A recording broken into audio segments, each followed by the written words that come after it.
बिस्मिल्लाहिर्रहमानिर्रहीम अस्सलाम वालेकुम। आज हम स्टार्ट करेंगे 9th क्लास मैथमेटिक्स का न्यू कोर्स और यही कोशिश होगी कि जितना हो सके उतना इजी वे में आपको समझाया जा सके। अच्छा, इसका पहला चैप्टर है रियल नंबर्स के नाम से। पहले आपको पता होना चाहिए कि रियल नंबर्स होते क्या हैं। ऐसे नंबर्स जो आपकी रियल लाइफ में यूज़ हो रहे होते हैं उनको आप रियल नंबर्स कहते हैं। अब इनमें कौन कौन से नंबर्स आ जाते हैं? आपके होल नंबर्स हो गए जो कि स्टार्ट होते हैं 0 से, 0 1 2 3 अप टू सो ऑन। इसी तरह आपके नेचुरल नंबर्स हो गए जो 1 से स्टार्ट होते हैं, 1 2 3 up to so on, infinity तक जाते हैं। इसी तरह आपके इंटीजर्स हो गए यानी +-1 +-2 +-3 अप टू सो ऑन, ठीक है। इसके अलावा आपके इवन नंबर्स हो गए यानी कि 2 4 6 8 10 अप टू इन्फिनिटी। इसी तरह आपके ऑड नंबर्स हो गए जैसा कि 1 3 5 7 9। आपके प्राइम नंबर्स हो गए, आपके रैशनल नंबर्स हो गए और इरैशनल नंबर्स हो गए। ये सब के सब रियल नंबर्स में आते हैं जो आप रियल लाइफ में यूज़ कर रहे होते हो। अच्छा, आज हम करेंगे एक्सरसाइज नंबर 1.1 और उसका जो पहला क्वेश्चन है वो यही है कि आपने आइडेंटिफाई करना है रैशनल नंबर्स और इरैशनल नंबर्स को। तो उस क्वेश्चन को सॉल्व करने से पहले आपको पता होना चाहिए कि रैशनल नंबर्स और इरैशनल नंबर्स होते क्या हैं। पहले हम देख लेते हैं कि रैशनल नंबर्स क्या होते हैं। रैशनल नंबर्स ऐसे नंबर्स हैं that can be written in p/q form, या आप कह सकते हो कि सिंपल फ्रैक्शन की फॉर्म में इनको लिखा जा सकता है। फॉर एग्जांपल आपके पास हो गया 1/2, ठीक है। आपके पास आ गया 4/3। इसके अलावा आपके पास आ गया 22/7, ठीक है। ये सारे नंबर्स जो हैं आपके पास किस में आते हैं? रैशनल नंबर्स में आते हैं। मतलब जो भी नंबर्स जो आपके पास फ्रैक्शन की फॉर्म में लिखे हुए हैं वो आपके पास क्या हैं? रैशनल नंबर्स हैं जो p/q की फॉर्म में लिखे हुए हैं। यानी कह लो कि ये p है, ये आपका q है। p is nominator and q is denominator, ठीक है। तो ये नंबर्स आपके पास क्या हो गए? रैशनल नंबर्स हो गए। इसके अलावा आप लिख सकते हो कि 2 भी क्या है? एक रैशनल नंबर है। किस तरह से? इसको भी मैं फ्रैक्शन की फॉर्म में लिख सकती हूँ। 2 डिवाइडेड बाय 1 करूंगी तो क्या बनेगा मेरे पास? ठीक है, ये रैशनल नंबर बन जाएगा, फ्रैक्शन की फॉर्म में लिखा हुआ है। इसके अलावा इसमें कौन कौन से पॉइंट्स आ जाते हैं?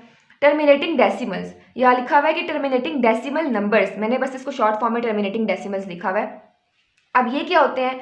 टर्मिनेट का मतलब होता है खत्म होना, ठीक है। अब डेसिमल्स क्या होते हैं? जो पॉइंट की फॉर्म में लिखे होते हैं आपके पास नंबर। अब टर्मिनेटिंग डेसिमल्स की एग्जांपल्स मैं आपको कुछ बताऊंगी यहाँ पे। सबसे पहले आती है आपके पास 1/4, ठीक है। जब आप इसको कैलकुलेटर पे डिवाइड करके देखो तो आपके पास आता है 1/4 करो तो यहाँ पे अगर देखें तो आपके पास यहाँ पे आ जाता है 0.25, ठीक है, 0.25। अब देखिए डेसिमल्स के बाद ये नंबर जो है वो 2 डिजिट्स तक टर्मिनेट हो गया है, बस 2 डिजिट्स तक आ रहा है, ये कॉन्टिन्यूसली आगे चलता नहीं जा रहा, यहाँ पे टर्मिनेट हो गया, इसलिए हम इनको कहते हैं टर्मिनेटिंग डेसिमल नंबर्स। और ये भी रैशनल नंबर्स में आते हैं। इसके अलावा 1/4 के अलावा आपके पास एग्जाम्पल आती है 4/5। ये भी क्या है? एक टर्मिनेटिंग डेसिमल है। इसको आप सॉल्व करोगे तो आपके पास आंसर आता है 0.8। मतलब ये पॉइंट के बाद जाके एक नंबर एक जगह पे रुक जाता है, 2 डिजिट्स के बाद रुक जाएगा, 3 डिजिट्स के बाद रुक जाएगा। आपका नंबर जहाँ पे टर्मिनेट हो जाए वो कौन से हैं? टर्मिनेटिंग डेसिमल्स हैं, और इनको भी हम रैशनल नंबर्स ही कहते हैं। इसके अलावा इसमें कौन से नंबर्स आ जाते हैं? जो नॉन टर्मिनेटिंग होते हैं और रिकरिंग होते हैं। नॉन टर्मिनेटिंग का मतलब कि जो खत्म नहीं होंगे, जो टर्मिनेट नहीं होंगे, जो चलते जा रहे होंगे आगे। और रिकरिंग का मतलब है जो बार बार वही नंबर रिपीट हो रहा होगा। अब किस तरह से? इसकी एग्जांपल्स में कौन कौन सी आ जाती हैं? आपके पास आ गया 1/3, ठीक है। इसको सॉल्व करो तो आपके पास आता है 0.333 अप टू सो ऑन, और ये डिजिट आगे चलता जाता है। इसको हम कहते हैं, एक तो ये कि नॉन टर्मिनेटिंग है और दूसरा ये रिकरिंग है, यानी सेम नंबर जो है वो बार बार रिपीट हो रहा है, सेम डिजिट रिपीट हो रहा है। वो 1 डिजिट भी हो सकता है, वो 2 डिजिट्स भी हो सकते हैं। जैसे कि 1 डिजिट में ये एग्जाम्पल है, 1/3 करोगे तो आपके पास क्या आएगा? 0.333, ठीक है। और इसको इस फॉर्म में भी लिखा जाता है 0.3, और इसके ऊपर एक छोटा सा बार डाल देते हैं। अब बार का क्या मतलब है कि ये जो नंबर है 3, ये रिपीट हो रहा है इनफाइनाइट टाइम्स, ठीक है, ये कॉन्टिन्यूसली रिपीट हो रहा है। इसके अलावा इसमें कौन सी एग्जांपल आ जाती है आपके पास? 22/7। आप 22/7 को अगर डेसिमल फॉर्म में लिखो तो आपके पास आता है 3.142857142857 अप टू सो ऑन। अब यहाँ पे देखो तो ये जो डिजिट्स है ना 142857, ये जो 6 डिजिट्स हैं ये रिपीट हो रहे हैं। पहले यहाँ पे लिखे आ रहे हैं, आगे फिर दोबारा से ये से नंबर्स रिपीट हो रहे हैं 12857, उसके बाद फिर से ये नंबर्स कंटिन्यू हो गए 142857। इसमें क्या? पहली चीज़ तो ये कि नॉन टर्मिनेटिंग है, ये टर्मिनेट नहीं हो रहे, खत्म नहीं हो रहे, चलते जा रहे हैं। दूसरी चीज़ ये रिकरिंग है, यानी जो सेम नंबर्स हैं, सेम डिजिट्स हैं, वो थोड़े टाइम के बाद फिर रिपीट हो रहे हैं, फिर रिपीट हो रहे हैं। जैसे यहाँ पे 3 था, 3 जो है वो इनफाइनाइट टाइम्स रिपीट हो रहा था। इसी तरह यहाँ पे 6 डिजिट्स हैं जो कि रिपीट होते जा रहे हैं। तो ये आपके कौन से हो गए? नॉन टर्मिनेटिंग एंड रिकरिंग, और ये भी किस में आते हैं? रैशनल नंबर्स में आते हैं। अब हम देखते हैं इररेशनल नंबर्स को।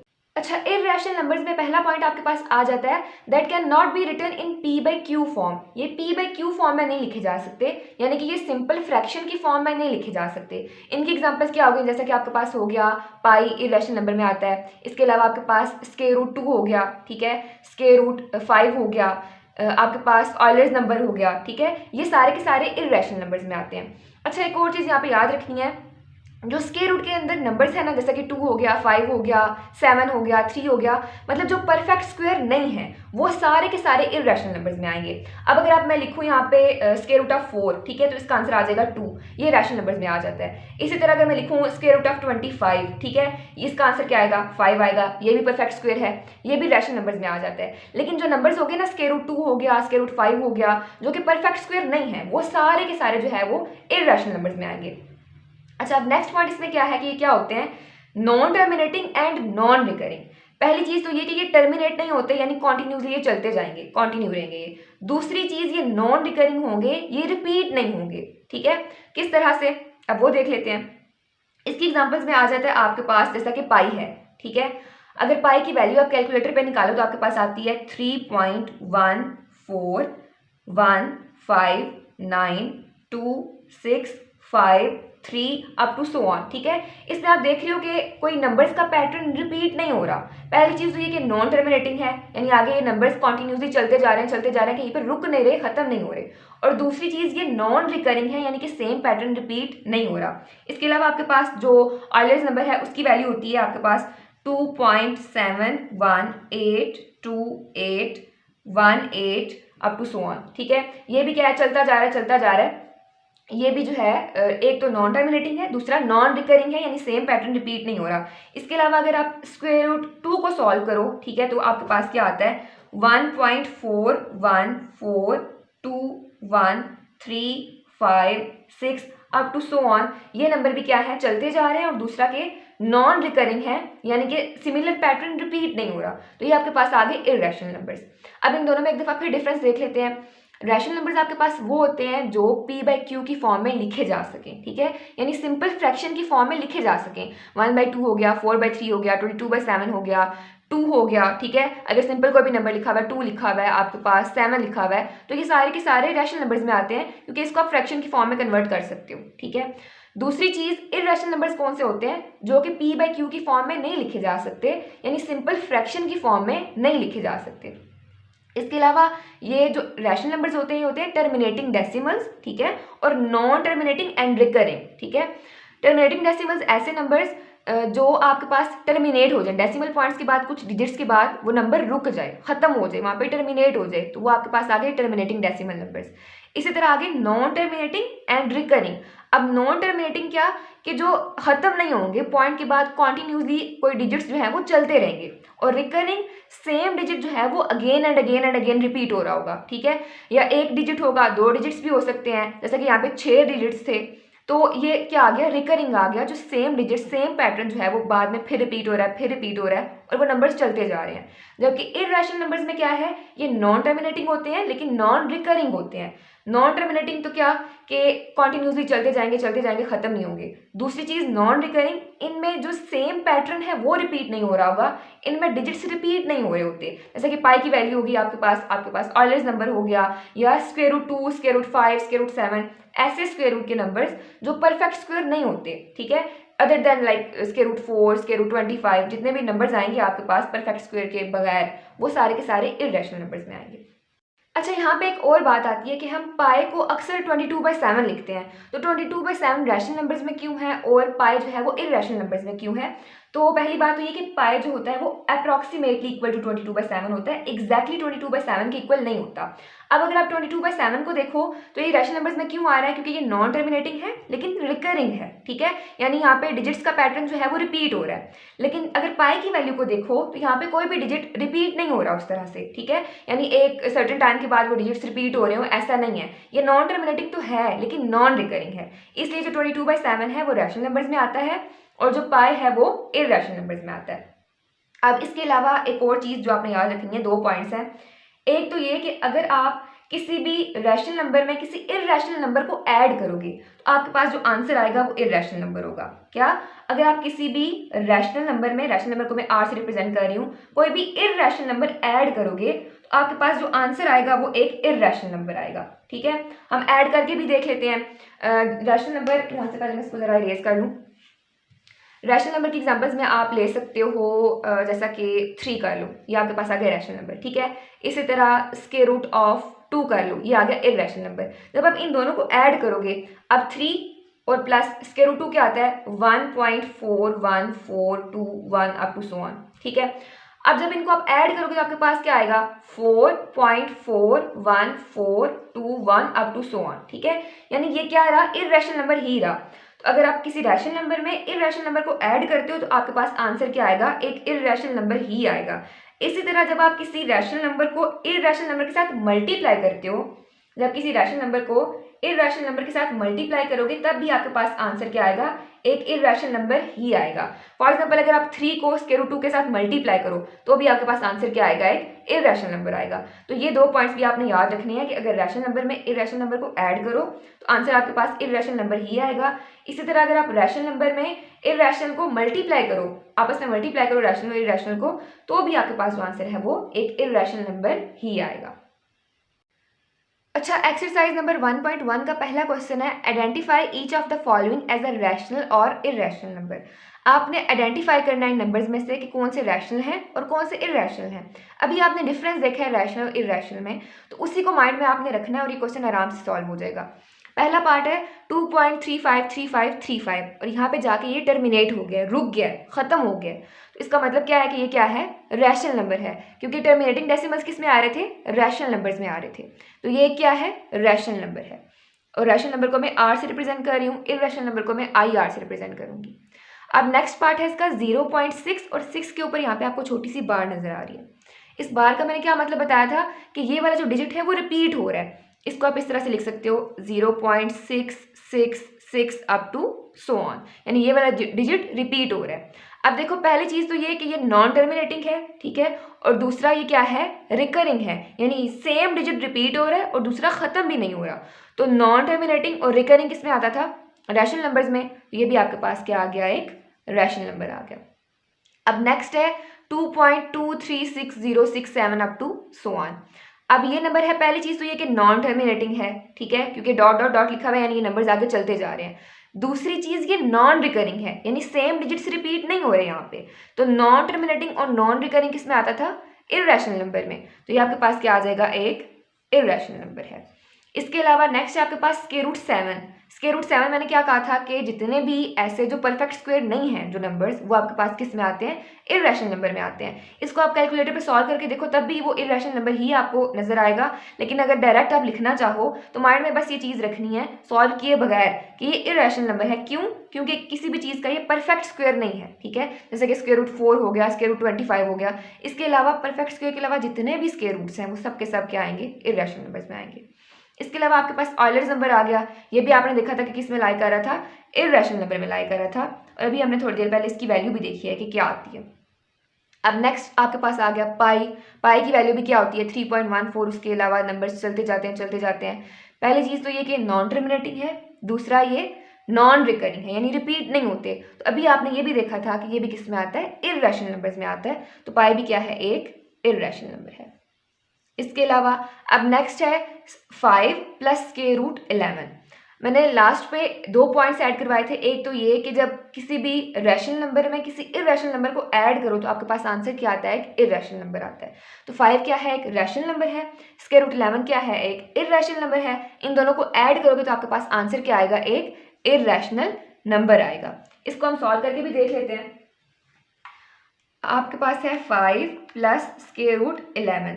तो यहाँ पे देखिए जो आपके पास आंसर आ रहा है वो आ रहा है 8.316247 up to so on. Calculator आपको जो है वो डिजिट्स कम बताता है, यानी अप्रॉक्सीमेट करके बताता है। तो ये नंबर्स जो है वो फर्दर आगे चलते जा रहे हैं चलते जा रहे हैं। तो ये भी किस में आ रहा है? पहली चीज़ तो ये नॉन टर्मिनेटिंग है, दूसरा रिकरिंग है, तो ये भी किस में आएगा? इरेशनल नंबर्स में आएगा। इसी तरह जब आप किसी एक इरेशनल नंबर में किसी दूसरे इरेशनल नंबर को ऐड करते हो, देखो दोनों के दोनों क्या है? परफेक्ट स्क्वायर नहीं है, तो ये तो आंसर क्या आएगा आपके पास? इरेशनल नंबर ही आएगा। इसको आप कैलकुलेटर पे सॉल्व करके देखोगे तब भी आपके पास ये पॉइंट्स बनेंगे। उसके बाद पार्ट नंबर 9 है आपके पास 15 डिवाइडेड बाई 4।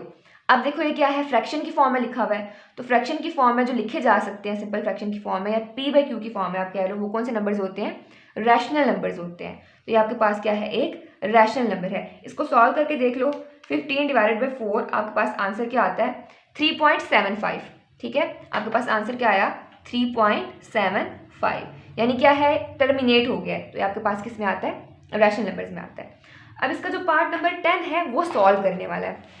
आपको दिया हुआ है 2 माइनस के रूट 2 इंटू 2 प्लस के रूट 2। इसको आपने पहले सॉल्व करना और फिर बताना है कि ये रैशनल नंबर्स में आता है या इरेशनल नंबर्स में आता है। अब देखो ये किस फॉर्म में लिखा हुआ है, लेट कर लो कि ये आपके पास क्या है? ए है और ये बी है। ठीक है, इसी तरह 2 क्या है? ए है और इसके रूट 2 क्या है? बी है। ये ए माइनस बी की फॉर्म में लिखा हुआ है और ये ए प्लस बी की फॉर्म में लिखा हुआ है।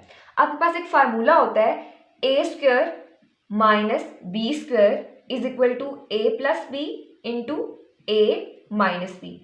तो ये क्या है? ए प्लस बी और ए माइनस बी की फॉर्म में लिखा हुआ है। इसको आप लिख सकते हो A square minus B square. तो यहाँ पे मैं इसको सिंपली क्या लिख रही हूँ? ए स्क्वायर माइनस बी स्क्वायर। ठीक है, 2 आपके पास क्या है? ए है और स्क्वायर रूट 2 आपके पास क्या है? बी है। तो सिंपली 2 का स्क्वायर माइनस स्क्वायर रूट 2 का स्क्वायर, ये आपके पास क्या आ जाएगा? 2 2 जार 4 माइनस स्क्वायर रूट के साथ कैंसिल आउट हो जाएगा, पीछे आपके पास क्या आ जाएगा? 2 इज इक्वल टू 2। अब ये आंसर आपके पास क्या है? 2। ये क्या है? एक रैशनल नंबर है। किस तरह? इसको मैं चाहूँ तो फ्रैक्शन की फॉर्म में लिख सकती हूँ 2 डिवाइडेड बाई 1 करके, मेरे पास पी बाई क्यू की फॉर्म बन गई। तो ये भी क्या है? आपके पास एक रैशनल नंबर है। ये था आपका question number 1। Next question number 2 है, represent the following numbers on number line. आपको कुछ नंबर्स गिवन है, आपने उनको नंबर लाइन के ऊपर रिप्रेजेंट करना है। अब नंबर लाइन होती क्या है? ये मैंने यहाँ पे एक नंबर लाइन जो है वो बनाई हुई है। अब इसको आप बनाओगे किस तरह से? सबसे पहले आपने एक लाइन ड्रॉ करनी है, उस लाइन के मिड में आपने जीरो मार्क करना है। एक सिंपल सीधी लाइन ड्रॉ की और लाइन के मिड में आपने जीरो मार्क कर दिया।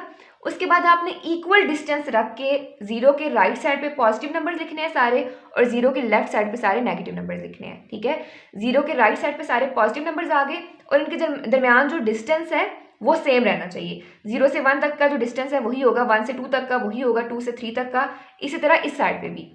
अब 0 से इस साइड पे सारे क्या हैं? पॉजिटिव नंबर्स हैं। ठीक है, और इस साइड पे क्या है? सारे नेगेटिव नंबर्स हैं और ये नंबर्स चलते जा रहे हैं। ठीक है, ये जा रहे हैं आपके पास प्लस इन्फिनिटी तक और ये जा रहे हैं आपके पास माइनस इन्फिनिटी तक। ठीक है, ये आ गया आपके पास नंबर लाइन कि एक लाइन ड्रॉ की, बीच में आपने 0 लिखा, 0 के इस साइड पे सारे पॉजिटिव नंबर्स आ गए, 0 के इस साइड पे सारे नेगेटिव नंबर्स आ गए और ये नंबर्स इन्फिनिटी तक जा रहे हैं। एक इस साइड पे प्लस इन्फिनिटी तक, इस साइड पे माइनस इन्फिनिटी तक। ठीक हो गया, ये आ गया आपके पास नंबर लाइन। अब देखते हैं कि आपने क्वेश्चन नंबर 1 को किस तरह से सॉल्व करना है। अच्छा, यहाँ पे अगर मैं एग्जांपल लूँ और मैं आपको कहूँ कि आप जो है इस नंबर लाइन पे 3 को रिप्रेजेंट करें। ठीक है, अगर मैं रैशनल नंबर्स की बात करूँ, 3 को रिप्रेजेंट करें इस नंबर लाइन के ऊपर, तो आप क्या करोगे? सिंपली इस जगह पे एक एरो लगा दोगे, आप बोल दोगे ये क्या है? यहाँ पे आपके पास 3 आ रहा है। ठीक है, इसी तरह अगर मैं कहूँ कि आप -2 को रिप्रेजेंट करो, ठीक है, तो आप कैसे करोगे? यहाँ पे आप सिंपली एरो लगा दोगे कि ये आ गया -2। लेकिन यहाँ पे जो आपके पास पार्ट नंबर 1 है इसका, वो है स्क्वायर रूट 2। अब स्क्वायर रूट 2 को आप इसके ऊपर इस तरह से रिप्रेजेंट नहीं कर सकते आराम से, आसानी से। ठीक है, तो आपने क्या करना है? इसको पहले सॉल्व करना है। इसका थोड़ा सा डिफरेंट मेथड है, तो देखते हैं कि हम स्क्वायर रूट 2 को इस नंबर लाइन के ऊपर किस तरह से रिप्रेजेंट करेंगे। अच्छा, क्वेश्चन नंबर 2 के पार्ट 1 में हमने क्या करना है? स्क्वायर रूट 2 को रिप्रेजेंट करना है इस नंबर लाइन के ऊपर, उसके बाद हमने स्क्वायर रूट 3 को रिप्रेजेंट करना है इसी नंबर लाइन के ऊपर। ओके हो गया। अब पहले आप देख लो कि नंबर लाइन होती क्या है, आप इसको किस तरह से रिप्रेजेंट करोगे। मैं पहले भी बता चुकी हूँ, एक दफ़ा फिर यहाँ पे इसको रिपीट कर देती हूँ। मैंने क्या किया? सबसे पहले एक लाइन ड्रॉ की, ठीक है, उसके मिड में मैंने 0 को प्लॉट किया और 0 के इस साइड पे सारे पॉजिटिव नंबर्स आएंगे, 0 के इस साइड पे सारे नेगेटिव नंबर्स आएंगे। दूसरा, ये आपने ध्यान में रखना है कि ये जो डिस्टेंस है ये हर एक नंबर के बीच में सेम होना चाहिए। जितना 0 से 1 के दरमियान है उतना ही 1 और 2 के दरमियान होगा, उतना ही 2 और 3 के दरमियान होगा। इसी तरह 0 और -1 के दरमियान, -1 और -2 के दरमियान, और -2 और -3 के दरमियान। पहली चीज़ तो क्या हो गई कि इनका जो है वो डिस्टेंस सेम होना चाहिए। और यहाँ पे मैंने क्या लिया हुआ है, 3 सेंटीमीटर लिया हुआ है। आप 2 सेंटीमीटर भी ले सकते हो, 3 सेंटीमीटर भी ले सकते हो, लेकिन इतना ओके है, इतना नॉर्मल है। तो यहाँ से लेके यहाँ तक मैंने क्या किया, 3 सेंटीमीटर हर एक का जो है वो डिस्टेंस रख लिया। अब मैंने क्या करना है, √2 को इसके ऊपर प्लॉट करना है। तो वो मैं किस तरह से करूँगी, एक राइट एंगल ट्राइंगल को यूज़ करके और पाइथागोरस थ्योरम को यूज़ करके। इसको फिलहाल साइड पे रखते हैं और पहले देख लेते हैं कि पाइथागोरस थ्योरम क्या होता है और राइट एंगल ट्राइंगल क्या होती है। ऐसी ट्राइंगल, ठीक है, इसका जो एक एंगल है वो 90 डिग्री का बन रहा हो। जैसे यहाँ पे जो ये एंगल है ये क्या बन रहा है, 90 डिग्री का बन रहा है। ऐसी ट्राइंगल को हम कहते हैं राइट एंगल्ड ट्राइंगल, ठीक है।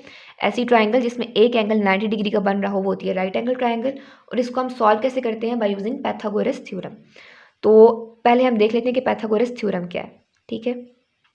Pythagoras theorem, Pythagoras theorem. अब ये आपको क्या कहता है कि हाइपोटेन्यूज का square is equal to base का स्क्वायर प्लस परपेंडिकुलर का स्क्वायर। ये कोई भी एक ट्राइंगल है, लेट कर लो कि ये इसकी बेस है, ये इसका परपेंडिकुलर है और ये इसका हाइपोटेन्यूज है, ठीक है। तो पाइथागोरस थ्योरम से जब हम इस राइट एंगल ट्राइंगल को सॉल्व करेंगे तो हमारे पास क्या आएगा, हाइपोटेन्यूज का square is equal to base का स्क्वायर प्लस परपेंडिकुलर का स्क्वायर। अब आपने क्या करना है, सेम यही ट्राइंगल यहाँ पे ड्रॉ करनी है। अब वो देखते हैं किस तरह से होगा। पहली चीज़ ये कि आपने प्लॉट किसको करना है, √2 को। तो देख लो √2 का आंसर क्या आता है। अगर √2 को आप कैलकुलेटर पे सॉल्व करो तो आपके पास आता है √2 is equal to 1.4142 up to so on, ठीक है, क्योंकि ये एक इरेशनल नंबर है। अब क्या आएगा, अब यहाँ से आप देखो इस नंबर लाइन के ऊपर √2 कहाँ पे लाई करेगा, 1 के बाद कहीं पे आएगा, 1.4 तक आएगा, 1 और 2 के बीच में आएगा तकरीबन कहीं यहाँ पे। लेकिन हमने एग्जैक्टली प्लॉट करना है तो हम क्या करेंगे, सबसे पहले यहाँ पे यहाँ से यहाँ तक एक लाइन ड्रॉ कर लेंगे 0 से लेके 1 तक। अगर हमारे पास यहाँ पे 2 या 3 से ग्रेटर आ रहा होता है तो हम 0 से लेके 3 तक या 2 तक लाइन ड्रॉ करते, लेकिन हमारे पास आंसर क्या आ रहा है, 1.4 समथिंग, ठीक है। ये बस आपने अप्रॉक्सीमेशन के लिए लगाया अपने जहन के लिए कि तकरीबन बन कितनी रही है। तो 0 से लेके 1 तक एक लाइन ड्रॉ कर लोगे, ठीक है।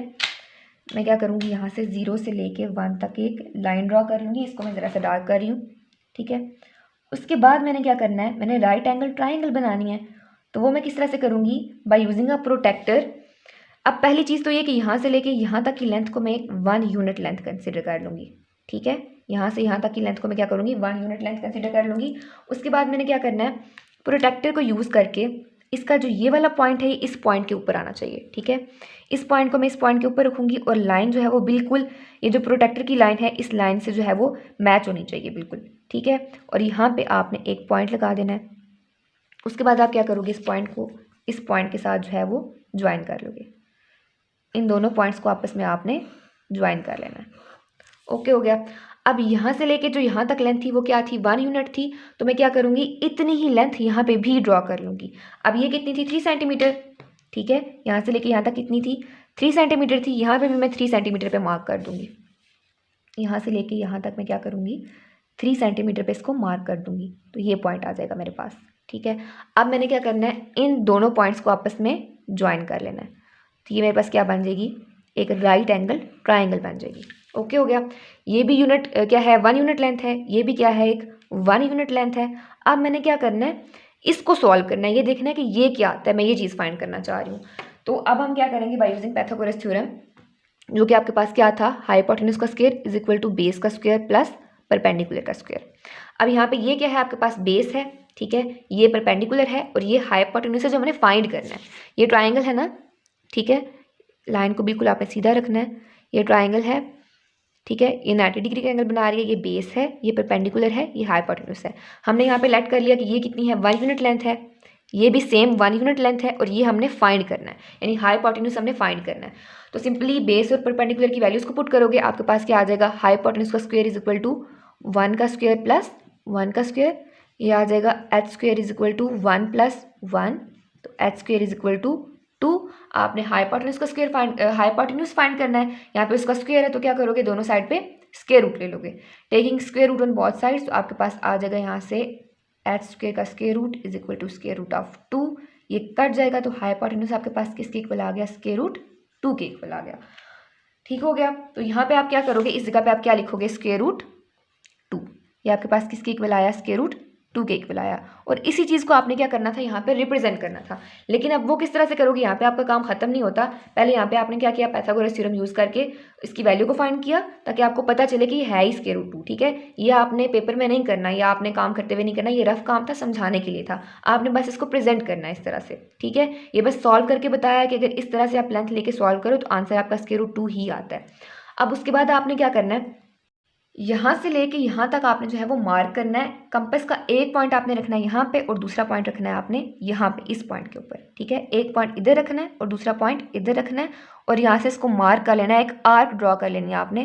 तकरीबन ये इस जगह पे आएगी, यहाँ पे। ठीक है, एक आर्क ड्रॉ कर लेनी है आपने, जो कि लाई करेगी तकरीबन यहाँ पे, इस पॉइंट पे। ठीक है, और यही पॉइंट आपका क्या है, स्क्वायर रूट 2। ये वाला पॉइंट आपका क्या आता है, स्क्वायर रूट 2। ओके हो गया। और यही चीज़ आपने फाइंड करनी थी, स्क्वायर रूट 2 को इस नंबर लाइन के ऊपर रिप्रेजेंट करना था, जो कि आप इस तरीके से करोगे। अब नेक्स्ट काम क्या है, आपने स्क्वायर रूट 3 को रिप्रेजेंट करना है। तो हम देखते हैं कि वो किस तरह से करेंगे। इसी मेथड से करेंगे। पहले देख लो कि स्क्वायर रूट 3 का आंसर क्या आता है। अगर स्क्वायर रूट 3 को सॉल्व करो तो आपके पास आता है जी 1.7320 up to so on. Okay हो गया। अब ये भी क्या कर रहा है, 1 के बाद ही कहीं पे आ रहा है। ठीक है, तो आप इसमें भी क्या करोगे, 1 यूनिट लेंथ ही लोगे, और स्क्वायर रूट 3 को ड्रॉ करने से पहले आपको स्क्वायर रूट 2 को ड्रॉ करना पड़ेगा। अगर यहाँ पे स्क्वायर रूट 5 होता तो उसका आंसर 2 पॉइंट समथिंग में आता है, तो मैं यहाँ तक लेती लेंथ। लेकिन यहाँ पे अगेन से स्क्वायर रूट 3 का क्या आ रहा है, 1.7 समथिंग। तो मैं क्या करूँगी, पहले स्क्वायर रूट 2 को ड्रॉ करूँगी, उसके बाद यहीं से इसको यूज़ करके स्क्वायर रूट 3 को ड्रॉ करूँगी। तो पहले तो आपने ये वाला काम करना है। उसके बाद आपने क्या करना है, आपने 2 को एज अ बेस कंसिडर करना है, स्क्वायर रूट 2 को। ठीक है, इसको आपने एज अ बेस कंसिडर किया। उसके बाद आपने क्या किया, आपने प्रोटेक्टर की हेल्प से क्या करना है, यहाँ पे एक एंगल ड्रॉ कर लेना है। जैसे पहले यहाँ पे क्या था ना, प्रोटेक्टर की हेल्प से हमने यहाँ पे एक एंगल ड्रॉ किया था 90 डिग्री का, वैसे ही हम करेंगे। यहाँ पे इस पॉइंट को इस पॉइंट के ऊपर रखना है, ये जो प्रोटेक्टर के अंदर पॉइंट है। ठीक है, और ये जो लाइन है ये इस लाइन के ऊपर आनी चाहिए। तो इसको यहाँ पे रखोगे और आप एक पॉइंट ड्रॉ कर लोगे, और पॉइंट में ड्रॉ कर रही हूँ तकरीबन यहाँ पे। ठीक है, उसके बाद आपने क्या करना है, इस पॉइंट को इसके साथ मीट कर देना है। आपने क्या करना है, इस पॉइंट को इस वाले पॉइंट के साथ जो है वो मिला देना है। ठीक है, उसके बाद क्या करोगे, अब ये आपने कंसिडर कर ली बेस। ठीक है, ये आपने जो है वो 90 डिग्री का एंगल बनाया यहाँ पे, जैसा कि यहाँ पे था ये 90 डिग्री का था। ठीक है, इसी तरह यहाँ पे ये भी क्या है, 90 डिग्री का है। अब ये वाली लेंथ जो है आपने 1 यूनिट कंसिडर की थी, यहाँ पे भी लेंथ जो है वो 1 यूनिट ही कंसिडर करोगे।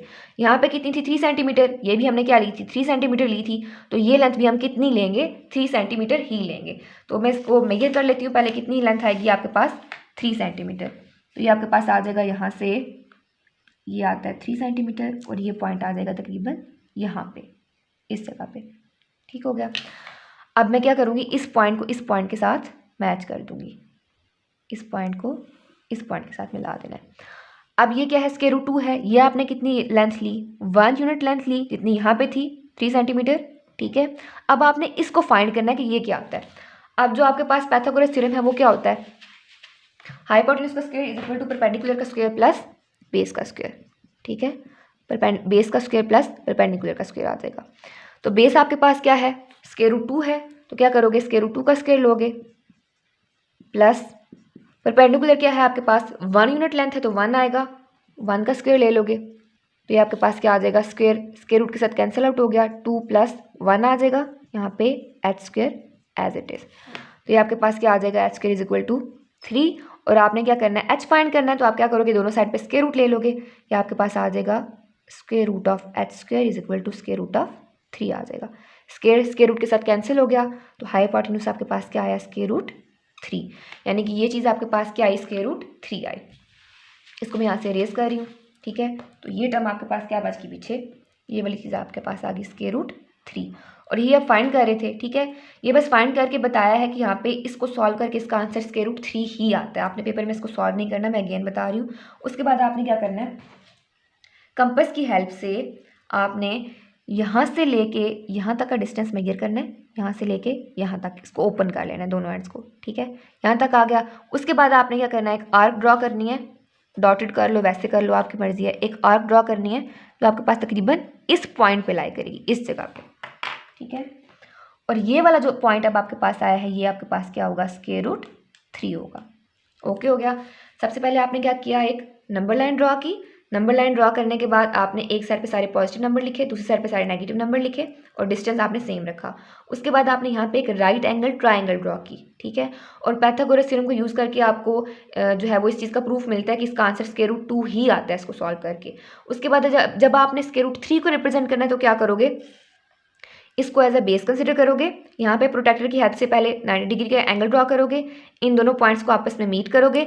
ये लेंथ भी आपने 1 यूनिट लेंथ ही लेनी है जितनी आपने ये ली थी, ठीक है। उसके बाद आपने क्या करना है, कंपास की मदद से यहाँ पे एक जो है वो आर्क ड्रा कर लेनी, तो आपके पास यहाँ पे क्या आ जाएगा, स्क्वायर रूट 3 ड्रॉ हो जाएगा, ठीक हो गया। इस तरह से आप रिप्रेजेंट करोगे स्क्वायर रूट 3 को। इसी तरह अगर आप square root 4, square root 5, square root 6 को करना चाहो तो इसी को यहाँ से आपने बेस बनाना है। बेस बना के यहाँ से आपने 90 डिग्री का एंगल लेना है, ठीक है। उसके बाद आपने इसको ड्रॉ कर लेना है। तो यहाँ पे आपका पार्ट नंबर 1 और पार्ट नंबर 2 दोनों जो है वो सॉल्व हो जाते हैं। अच्छा, इस क्वेश्चन का पार्ट नंबर 1 और 2 जो भी हमने सॉल्व किए हैं उनको मैंने सिंपली यहाँ पे रिप्रेजेंट कर दिया है कि जब आपके पास स्क्वायर रूट 2 आएगा तो आपने उसको इस तरह से रिप्रेजेंट करना है, जब आपके पास स्क्वायर रूट 3 आएगा तो उसको आपने नंबर लाइन के ऊपर कुछ इस तरह से रिप्रेजेंट करना है। अब नेक्स्ट है part number 3 which is 4 into 1/3। इसको आपने नंबर लाइन के ऊपर किस तरह से रिप्रेजेंट करना है, पहले तो एक नंबर लाइन ड्रॉ करोगे, ठीक है। 0 लिखोगे, 0 के राइट साइड पे सारे पॉजिटिव नंबर्स आएंगे और लेफ्ट साइड पे सारे नेगेटिव नंबर्स आएंगे। दूसरा ये बात माइंड में रखनी है कि जो इन नंबर्स के दरमियान डिस्टेंस है वो सबके दरमियान इक्वल होना चाहिए, ठीक है। बेशक आप 3 सेंटीमीटर ले लो, 2 सेंटीमीटर ले लो, जितना भी ले लो। उसके बाद यहाँ पे ज़रूरी नहीं है कि 0 को आपने मिड में ही लिखना है और 0 के इस साइड पे सारे जो है वो पॉजिटिव नंबर्स आए, इक्वल ही उतने ही नेगेटिव साइड पे भी आने चाहिए। आपने अपने क्वेश्चन की रिक्वायरमेंट को देखना है। यहाँ पे है पॉजिटिव 4 इंटू 1/3, तो आपका नंबर जो है वो 4 के बाद आ रहा है, पॉजिटिव 4 के बाद आ रहा है। तो आप क्या करोगे, ज़्यादा नंबर्स पॉजिटिव वाले लिखोगे, नेगेटिव वाले आप -1 -2 तक लिख सकते हो। इस एरो का यही मतलब है कि ये नंबर्स जो है वो आगे चलते जा रहे हैं और इधर भी नंबर्स आगे चलते जा रहे हैं। अच्छा, तो आपका जो पार्ट नंबर 3 है वो है 4 इंटू 1/3। अब पहली चीज़ यहाँ पे क्या आ रही है, 4 आ रही है, तो 0 से आगे काउंटिंग करते जाओ 4 तक जाओ। 0 से 1 2 3 और 4 यहाँ तक आ गया। अब नेक्स्ट आपने इसको रिप्रेजेंट करना है 1/3 को, ठीक है। 4 के बाद क्या आ रहा है, 1/3 आ रहा है, इसको आपने रिप्रेजेंट करना है। अब पहले नीचे वाली टर्म को देखो, डिनोमिनेटर को, विच इज़ 3। आपने क्या करना है, 4 से लेके 5 तक आपने 3 पार्ट्स बना लेने हैं, ठीक है। 4 से लेके 5 तक आपने क्या करना है, 3 पार्ट्स बनाने हैं। तो यहाँ पे मैं 2 लाइन्स लगाऊंगी तो मेरे पास यहाँ पे 4 से लेके 5 तक 3 पार्ट्स बन जाएंगे, ठीक है। बस ध्यान में रखना है, ये याद रखना है कि जितने पार्ट्स आपको बनाने को दिए हुए होंगे ना, उससे एक कम जो है नंबर आपने लाइंस का लगाना है। यानी 3 दिया हुआ है तो मैं 2 लाइन्स लगाऊंगी, मेरे पास 3 पार्ट्स बन जाएंगे। देखिए 1 2 और 3, मेरे पास 3 पार्ट्स बन गए, ठीक है। एक ये वाला, दूसरा ये वाला और तीसरा ये वाला, मेरे पास 3 पार्ट्स बन गए। अब ऊपर नोमिनेटर में क्या लिखा हुआ है, 1, यानी इन 3 पार्ट्स में से पहला पार्ट जो है वो आपने पिक करना है। तो इन 3 पार्ट्स में से पहला पार्ट कौन सा आ रहा है, 4 के बाद ये वाला आ रहा है, ठीक हो गया। तो ये आपके पास नंबर आ जाएगा यहाँ पे 4 इंटू 1/3। एक दफ़ा फिर से देख लो, सबसे पहले आपने 4 को रिप्रेजेंट करना है, ठीक है। 4 तक जाना है, रिप्रेजेंट आपने करना है 4 इंटू 1/3 को। तो 1 2 3 4 हमेशा आपने 0 से स्टार्ट करना है। 4 तक आ गए, उसके बाद क्या है, 1/3 है, ठीक है, यानी 1/3 पार्ट। 4 से लेके 5 तक सबसे पहले आप क्या करोगे, 3 पार्ट्स बना लोगे, 2 लाइन्स लगा के। 2 लाइन्स लगाई, आपके पास 3 पार्ट्स बन गए। उसके बाद आपने इन 3 पार्ट्स में से कितने में जाना है, 1 पे। तो 1 पे आपने जो है वो मार्क कर दिया, तो ये आपके पास आ गया 4 इंटू 1/3। अब नेक्स्ट इसका पार्ट नंबर 4 है -2 इंटू 1/7। अब इसको किस तरह से रिप्रेजेंट करोगे, यहाँ पे 0 लिख दिया, 0 की लेफ्ट साइड पर सारे नेगेटिव नंबर्स, राइट साइड पे सारे पॉजिटिव नंबर्स। अब -2 है तो सबसे पहले क्या करोगे, -2 तक जाओगे, 0 से स्टार्ट करना है हमेशा। 0 से -1 -2 तक आ गए। उसके बाद क्या दिया हुआ है, 1/7, ठीक है, यानी आपने 7 पार्ट्स बनाने हैं। तो 7 पार्ट्स के लिए क्या करोगे, यहाँ पे 6 लाइन्स लगाओगे इक्वल, ठीक है। ये ध्यान रखना कि डिस्टेंस आपका बिल्कुल इक्वल होना चाहिए। तो यहाँ पे आ जाएगा, यहाँ पे मैं बनाऊँ तो 1 2 3 4 5 और 6 लाइन्स मैंने इक्वल डिस्टेंस की लगा दी। यहाँ पे थोड़ा ऊपर नीचे हो सकता है, लेकिन आपने ध्यान रखना है कि जो लाइन्स है ना वो इक्वल होनी चाहिए। 6 लाइन्स लगा दी और मेरे पास ये इसके 7 पार्ट्स बन गए। अब मैंने क्या करना है, -2 के बाद 7 पार्ट्स हैं, ठीक है, मैंने कर लिए। मैंने पिक कौन सा करना है, 1 वाला। इन 7 पार्ट्स में से पहला पार्ट जो है मैंने पिक करना है, तो यहाँ पे आएगा ये, ठीक है, इस जगह पे। तो आपके पास आ जाएगा -2 इंटू 1/7। इसी तरह नेक्स्ट आपका पार्ट नंबर 5 है, विच इज़ 5 डिवाइडेड बाई 8। इसको सॉल्व कर लो पहले कैलकुलेटर पे, आपके पास क्या आता है, 5 डिवाइडेड बाई 8 करो तो आपके पास इसका आंसर आता है 0.625। ठीक है, ये आपके पास किसकी इक्वल आता है 0.625, यानी ये नंबर आपका 0 से जो है वो आगे होगा, 1 से पीछे होगा और 0 से आगे आ रहा है। 0.625 आ रहा है यानी इसके दरम्यान में आ रहा है। ठीक है, यानी इसके पीछे क्या है 0 है। अब आपने क्या करना है, लिखा हुआ क्या है 5/8, यानी आपने 0 से लेके 1 तक 8 पार्ट्स बनाने हैं, इक्वल पार्ट्स बनाने हैं और उसमें 5 पार्ट को जो है आपने रिप्रेजेंट करना है। तो पहले इसके इक्वल 8 पार्ट्स बना लो। आपके पास क्या आ जाएगा, अगर मैं इसको डिवाइड करूँ तो 1 2 3 4 5 6 और 7। आपने बस ध्यान रखना है कि पार्ट्स जो हैं वो इक्वल हों। ठीक है, यहाँ पे ऊपर नीचे हो सकते हैं, मैं फिर कह रही हूँ आपने इक्वल पार्ट्स बनाने हैं। ठीक है, तो मैंने 7 लाइंस लगा दी और मेरे पास 8 पार्ट्स बन गए। जितने बस लिखे होंगे आपने पार्ट्स बनाने हैं, उससे एक कम आपने लाइंस लगा देंगे, एक नंबर कम। तो उसमें से मैंने रिप्रेजेंट कौन सा करना है 5 वाला, तो 0 से आगे 5 गिनो, कितना आएगा 1 2 3 4 और 5। ठीक है, यहाँ पे आ गया आपका 5/8। अब नेक्स्ट है आपके पास 2 × 3/4। पहले नंबर लाइन ड्रॉ कर ली, 0 के इस साइड पे सारे पॉजिटिव डिजिट्स, इस साइड पे सारे नेगेटिव डिजिट्स। अब मैंने रिप्रेजेंट क्या करना है 2 × 3/4, तो सबसे पहले मैं 2 तक जाऊंगी, 0 से लेके 2 तक, तो 0 से 1 तक फिर 2 तक, यहाँ तक मैं आ गई। उसके बाद मैंने क्या करना है 3/4 को रिप्रेजेंट करना है, यानी मैंने 4 पार्ट्स बनाने हैं। ठीक है, तो मैंने कितनी लाइन्स लगाऊंगी 3 लाइन्स लगाऊंगी, 1 2 और 3। 3 लाइन्स लगाई, मेरे पास 4 पार्ट्स बन गए, 1 2 3 और 4, और डिस्टेंस इनका इक्वल होना चाहिए। तो 2 × 3/4 है, तो मैंने यहाँ से कौन सा पार्ट पिक करना है, थर्ड वाला। तो 2 के बाद 3 गिनो, 1 2 और 3, तो यहाँ पे मेरा क्या आ जाएगा 2 × 3/4। इस तरह से जो है आप इन नंबर्स को नंबर लाइंस पे रिप्रेजेंट कर सकते हो। ये था आपका क्वेश्चन नंबर 2। क्वेश्चन नंबर 3 है, express the following as a rational number p/q where p and q are integers and q is not equal to 0। कहता है कि जो आपको नंबर्स गिवन हैं उनको आपने p/q की फॉर्म में एक्सप्रेस करना है, यानी रैशनल नंबर की फॉर्म में एक्सप्रेस करना है, where p and q are integers and q is not equal to 0। तो सबसे पहला काम आपने क्या करना है, आपने लेट कर लेना है x को इस नंबर के इक्वल। सबसे पहले क्या करोगे, let x is equal to this number which is 0.4 और 4 के ऊपर बार आ रही है। अब इस बार का क्या मतलब है कि ये जो 4 है ये रिपीट हो रहा है इनफाइनाइट टाइम्स। तो इसको मैं इस तरह से भी लिख सकती हूँ, x is equal to 0.4444 up to so on, यानी कि ये जो 4 है ये रिपीट हो रहा है इनफाइनाइट टाइम्स। ओके हो गया। अब नेक्स्ट काम आपने क्या करना है, सेकंड स्टेप क्या करना है, दोनों साइड्स को 10 के साथ मल्टीप्लाई कर देना है। अब वो किस तरह से और क्यों, आपने ये ध्यान में रखना है कि जो आपको क्वेश्चन गिवन है, पॉइंट के बाद जितने नंबर्स होंगे, ठीक है, उतने जीरो लगाने हैं। अगर पॉइंट के बाद एक नंबर है तो 10 के साथ मल्टीप्लाई करोगे, पॉइंट के बाद 2 नंबर्स हैं तो 100 के साथ मल्टीप्लाई करोगे, पॉइंट के बाद 3 नंबर्स हैं तो 1000 के साथ मल्टीप्लाई करोगे। तो यहाँ पे आपको पॉइंट के बाद कितने नंबर्स गिवन है, एक नंबर है जो बार बार रिपीट हो रहा है। ठीक है, पॉइंट के बाद एक ही नंबर है जो अगेन एंड अगेन रिपीट हो रहा है। तो आप क्या करोगे, दोनों साइड्स को 10 के साथ मल्टीप्लाई कर दोगे। तो यहाँ पे लिख देते हैं multiply both sides, multiply both sides by 10। Okay हो गया। आप 10 के साथ मल्टीप्लाई करोगे तो क्या हो जाएगा, 10 इंटू एक्स आ जाएगा। 10 को x के साथ मल्टीप्लाई करोगे और दूसरी साइड पे 10 को आप मल्टीप्लाई करोगे 0.4444 अप टू सो ऑन। तो 10 को x के साथ मल्टीप्लाई करोगे, आपके पास क्या आ जाएगा 10x इज इक्वल टू 10 को जब आप 0.444 के साथ मल्टीप्लाई करोगे तो आपके पास क्या आ जाएगा 4.444 up to so on. Okay हो गया। अब नेक्स्ट काम आपने क्या करना है, 10x को एज इट इज रहने दो, इस साइड पे पॉइंट से पहले वाला नंबर अलग कर लो, पॉइंट के बाद वाले नंबर्स को अलग कर लो। पॉइंट से पहले वाला नंबर अगर मैं अलग करूँ तो मेरे पास क्या आ जाएगा 4, और पॉइंट के बाद वाला नंबर जो है वो अलग कर लो तो मेरे पास आ जाएगा 0.444 अप टू सो ऑन। ठीक है, ये 4 जो है वो रिपीट हो रहे हैं, तो जितने मर्जी 4 लिखो, 3 लिखो, 4 लिखो, 5 लिखो, ये आपकी मर्जी है। अब पॉइंट के पीछे कुछ नहीं है तो मतलब 0 है। ठीक है, यानी 0.444 को मैं इस तरह से भी लिख सकती हूँ 0.444। ठीक है, इन दोनों को ऐड करूंगी, मेरे पास वापस से ये टर्म बन जाएगी।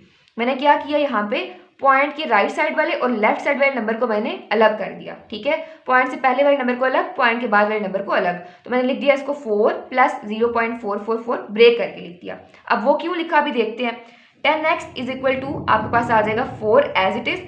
अब देखो ये वाला नंबर किसके इक्वल है, यहाँ पे अगर मैं देखूँ तो हमने इसको x के इक्वल ऐड किया हुआ था, ठीक है। ये वाला नंबर किसके इक्वल आ रहा है, x के इक्वल आ रहा है, तो यहाँ पे मैं लिख दूंगी 4 + x। अब यहाँ से सिंपली आपने क्या करना है, x की वैल्यू को फाइंड आउट करना है। तो यहाँ पे क्या आ जाएगा, x इधर प्लस हो रहा है, इधर आके माइनस हो जाएगा, x वाले टर्म्स को इकट्ठा कर लो, 10x - x = 4 आ जाएगा। इसको मैं अगर यहाँ पे सॉल्व करूँ तो मेरे पास क्या आएगा, 10x - x आ जाएगा 9x = 4। और यहाँ से मैंने x की वैल्यू को फाइंड करना है, तो x मेरे पास किसके इक्वल आ जाएगा, 4/9। और यही चीज़ हम फाइंड कर रहे थे। हमने क्या फाइंड करना था, हमने इस नंबर को जो गिवन है 0.4 के ऊपर बार दी हुई है, हमने p/q की फॉर्म में रिप्रेजेंट करना था, जो कि हमने कर दिया। ये था आपका पार्ट नंबर 1। पार्ट नंबर 2 है 0.37। पार्ट नंबर 2 है 0.37। अब इसमें भी क्या करोगे, सबसे पहले आपने लेट कर लेना है x को इस नंबर के इक्वल। लेट x = 0.37 और 37 के ऊपर क्या आ रही है, बार आ रही है। इसका क्या मतलब है कि ये जो डिजिट है 37 ये रिपीट हो रहा है इनफाइनाइट टाइम्स। तो इसको आप इस तरह से लिख सकते हो, x = 0.373737 up to so on. अब आपने क्या करना है, दूसरा काम, दोनों साइड्स को मल्टीप्लाई कर देना है 100 के साथ। अब वो किस तरह से, पॉइंट के बाद जितने नंबर्स आ रहे हैं, जो नंबर्स रिपीट हो रहे हैं अगेन एंड अगेन, उतने जो है आपने 0 लगाने हैं। अगर एक नंबर आ रहा है तो 10 के साथ मल्टीप्लाई करोगे, 2 नंबर्स आ रहे हैं तो 100 के साथ मल्टीप्लाई करोगे, ठीक है। तो आपने क्या करना है, दोनों साइड्स को मल्टीप्लाई कर देना है, multiply both sides by 100। Okay हो गया। अब आपने क्या करना है, 100 को इस साइड पे भी मल्टीप्लाई कर देना है और दूसरी साइड पे भी, 100 × 0.373737 जितनी मर्जी दफ़ा लिखो। अब नेक्स्ट काम, 100 को x के साथ मल्टीप्लाई करोगे, आपके पास क्या आ जाएगा, 100x। और 100 को इसके साथ मल्टीप्लाई करोगे तो आपके पास आ जाएगा 37.373737।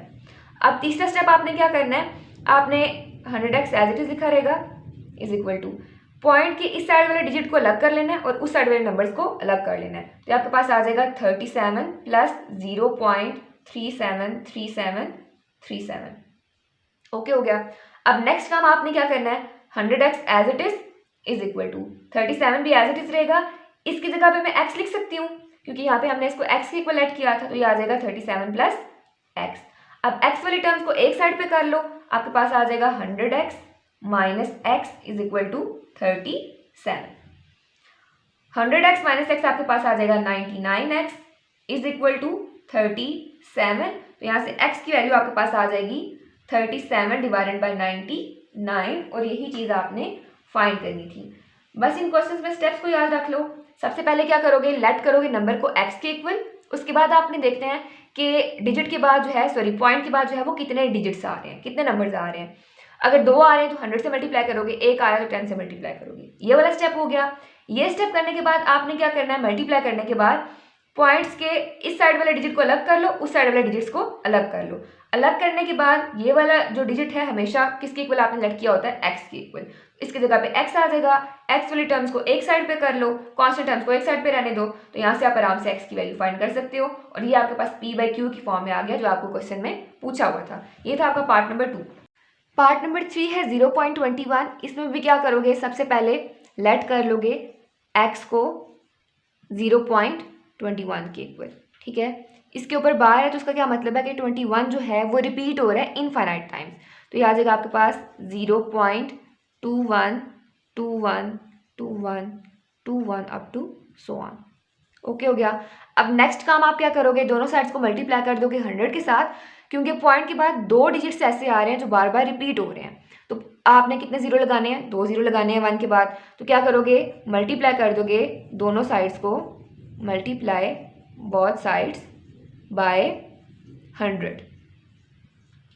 अब यहाँ पे क्या आ जाएगा आपके पास, 100 × x करोगे तो 100x आ जाएगा = यहाँ पे क्या आ जाएगा आपके पास, 100 × 0.212121 अप टू सो ऑन। इसको मल्टीप्लाई करोगे आ जाएगा 100x = इसको मल्टीप्लाई करोगे तो आपके पास आ जाएगा 21.212121 अप टू सो ऑन। अब ये आपके पास यहाँ पे आपने क्या करना है, 100x एज इट इज। अभी आपके पास क्या फॉर्म बनी 21.212121। आपने क्या करना है, पॉइंट के इस साइड वाले नंबर्स को अलग कर लो, इस साइड वाले नंबर्स को अलग कर लो, तो आ जाएगा 21 प्लस 0.212121। अब ये क्या बन जाएगा आपके पास, 100x as it is equal to 21, और ये सारी टर्म आपके पास क्या है, x है, प्लस यहाँ पे आपके पास आ जाएगा x, तो यहाँ से क्या आ जाएगा 100x minus x is equal to 21। X वाली टर्म्स को एक साइड कर लिया, कांस्टेंट को एक साइड पे रहने दिया। आई होप ये नजर आ रहा हो। 100x माइनस x क्या आ जाएगा, 99x इज इक्वल टू 21। तो ये आपके पास यहाँ से x क्या आ जाएगा, 21 डिवाइडेड बाय 99। और यही चीज़ आपने फाइंड करनी थी, इसको p/q की फॉर्म में एक्सप्रेस करना था, जो कि आपने कर दिया। ये था आपका क्वेश्चन नंबर 3। अच्छा, क्वेश्चन नंबर 4 स्टार्ट करने से पहले कुछ प्रॉपर्टीज़ हैं जिनको अंडरस्टैंड करना आपके लिए ज़रूरी है। तो सबसे पहले हमारे पास आती हैं एडिटिव प्रॉपर्टीज़। अब एडिटिव के वर्ड से ही माइंड में आ रहा है एडिशन। ऐसी प्रॉपर्टीज़ जिनमें एडिशन यूज़ हो रही हो उनको हम कहते हैं एडिटिव प्रॉपर्टीज़। अब वो देख लेते हैं कि कौन कौन सी होती हैं। सबसे पहले हमारे पास आती है क्लोजर प्रॉपर्टी। अब ये प्रॉपर्टी हमारे पास क्या कहती है कि अगर दो नंबर्स हैं, हमारे पास दो रियल नंबर्स हैं a और b, अगर मैं उन दोनों नंबर्स को ऐड करती हूँ तो मेरे पास आंसर भी क्या आएगा, एक रियल नंबर ही आएगा, यानी a plus b belongs to real number. अगर इसकी एग्जांपल देखी जाए तो अगर मैं कह लूँ कि a क्या है 2 है, b क्या है 3 है, मैंने कोई भी दो रियल नंबर्स ले लिए, उनको मैंने ऐड किया तो मेरे पास आंसर क्या आया, 5 आया, जो कि क्या है, एक रियल नंबर है। अब दूसरी इसकी प्रॉपर्टी है कम्यूटेटिव प्रॉपर्टी, जो कि हमें कहती है कि a plus B is equal to B plus A. अगर मेरे पास कोई भी दो रियल नंबर्स हैं a और b, अगर मैं a प्लस बी करती हूँ तो उसका आंसर मेरे पास इक्वल आएगा b प्लस ए के। इसकी एग्जांपल देख लेते हैं। लेट्स सपोज a आपके पास 2 है और b आपके पास 5 है। इन दोनों को अगर ऐड करो, a प्लस बी करो या b प्लस ए करो, तो आंसर दोनों का सेम आएगा। 2 प्लस 5 करोगे तो भी 7 आएगा, 5 प्लस 2 करोगे तो भी 7 आएगा। ये आपके पास आ गई कम्यूटेटिव प्रॉपर्टी। उससे नेक्स्ट आती है आपके पास एसोसिएटिव प्रॉपर्टी। अब एसोसिएटिव प्रॉपर्टी क्या होती है, अगर आपके पास तीन रियल नंबर्स हैं a, b और c, अगर मैं उनको इस तरह से ऐड करती हूँ a प्लस b प्लस सी, यहाँ पे मैंने ब्रैकेट डाल दी, यानी पहले मैं b प्लस सी को सॉल्व करती हूँ, जो आंसर आएगा उसको मैं a में ऐड करती हूँ, तो वो किसके इक्वल आएगा, a प्लस बी प्लस सी। यानी अगर मैं a प्लस बी को पहले सॉल्व करूँ, उसका जो आंसर आएगा उसमें मैं c को ऐड करूँ, तो जो इन दोनों के आंसर्स होंगे वो मेरे पास इक्वल होंगे। अब इसकी एक एग्जाम्पल देख लेते हैं। लेट्स सपोज अगर a 2 है, b 3 है और c 5 है, तो अगर मैं इसको इस तरह से ऐड करूं 2 plus 3 plus 5 is equal to 2 plus 3 plus 5, तो मेरे पास आंसर सेम आएंगे। किस तरह से, ये होगा 2 प्लस 3 प्लस 5 करूँगी मेरे पास क्या आ जाएगा 8, ठीक है, इज इक्वल टू 2 प्लस 3 करूँगी मेरे पास क्या आएगा 5 प्लस 5 एज इट इज, तो 8 प्लस 2 क्या आ जाएगा मेरे पास 10, 5 प्लस 5 मेरे पास क्या आ जाएगा 10, यानी दोनों के आंसर इक्वल आए हैं। तो एसोसिएटिव प्रॉपर्टी हमें ये कहती है if a plus B plus C is equal to a plus B plus C. अब नेक्स्ट है आपके पास आइडेंटिटी, जो कि आपके पास इंपॉर्टेंट प्रॉपर्टी है एक, इसको आप एडिटिव आइडेंटिटी भी कहते हैं, और ये आपके पास आ जाता है एडिटिव इनवर्स। अब एडिटिव आइडेंटिटी क्या होती है, आइडेंटिटी से आपने माइंड में रखना है क्योंकि आपने ऐसा नंबर किसी रियल नंबर में ऐड करना है कि उसकी आइडेंटिटी चेंज ना हो, उसकी पहचान चेंज ना हो। अब यहाँ पे अगर मैं लेट कर रही हूँ कि मेरे पास कोई भी एक रियल नंबर है a, ठीक है, मेरे पास कोई भी एक रियल नंबर है a, उसमें मैं ऐसा क्या ऐड करूँ जो उसकी आइडेंटिटी चेंज ना हो, मेरे पास अगेन वही नंबर आए। जब मैं उसमें कोई नंबर ऐड करूँ तो मेरे पास आंसर जो है वो सेम आना चाहिए।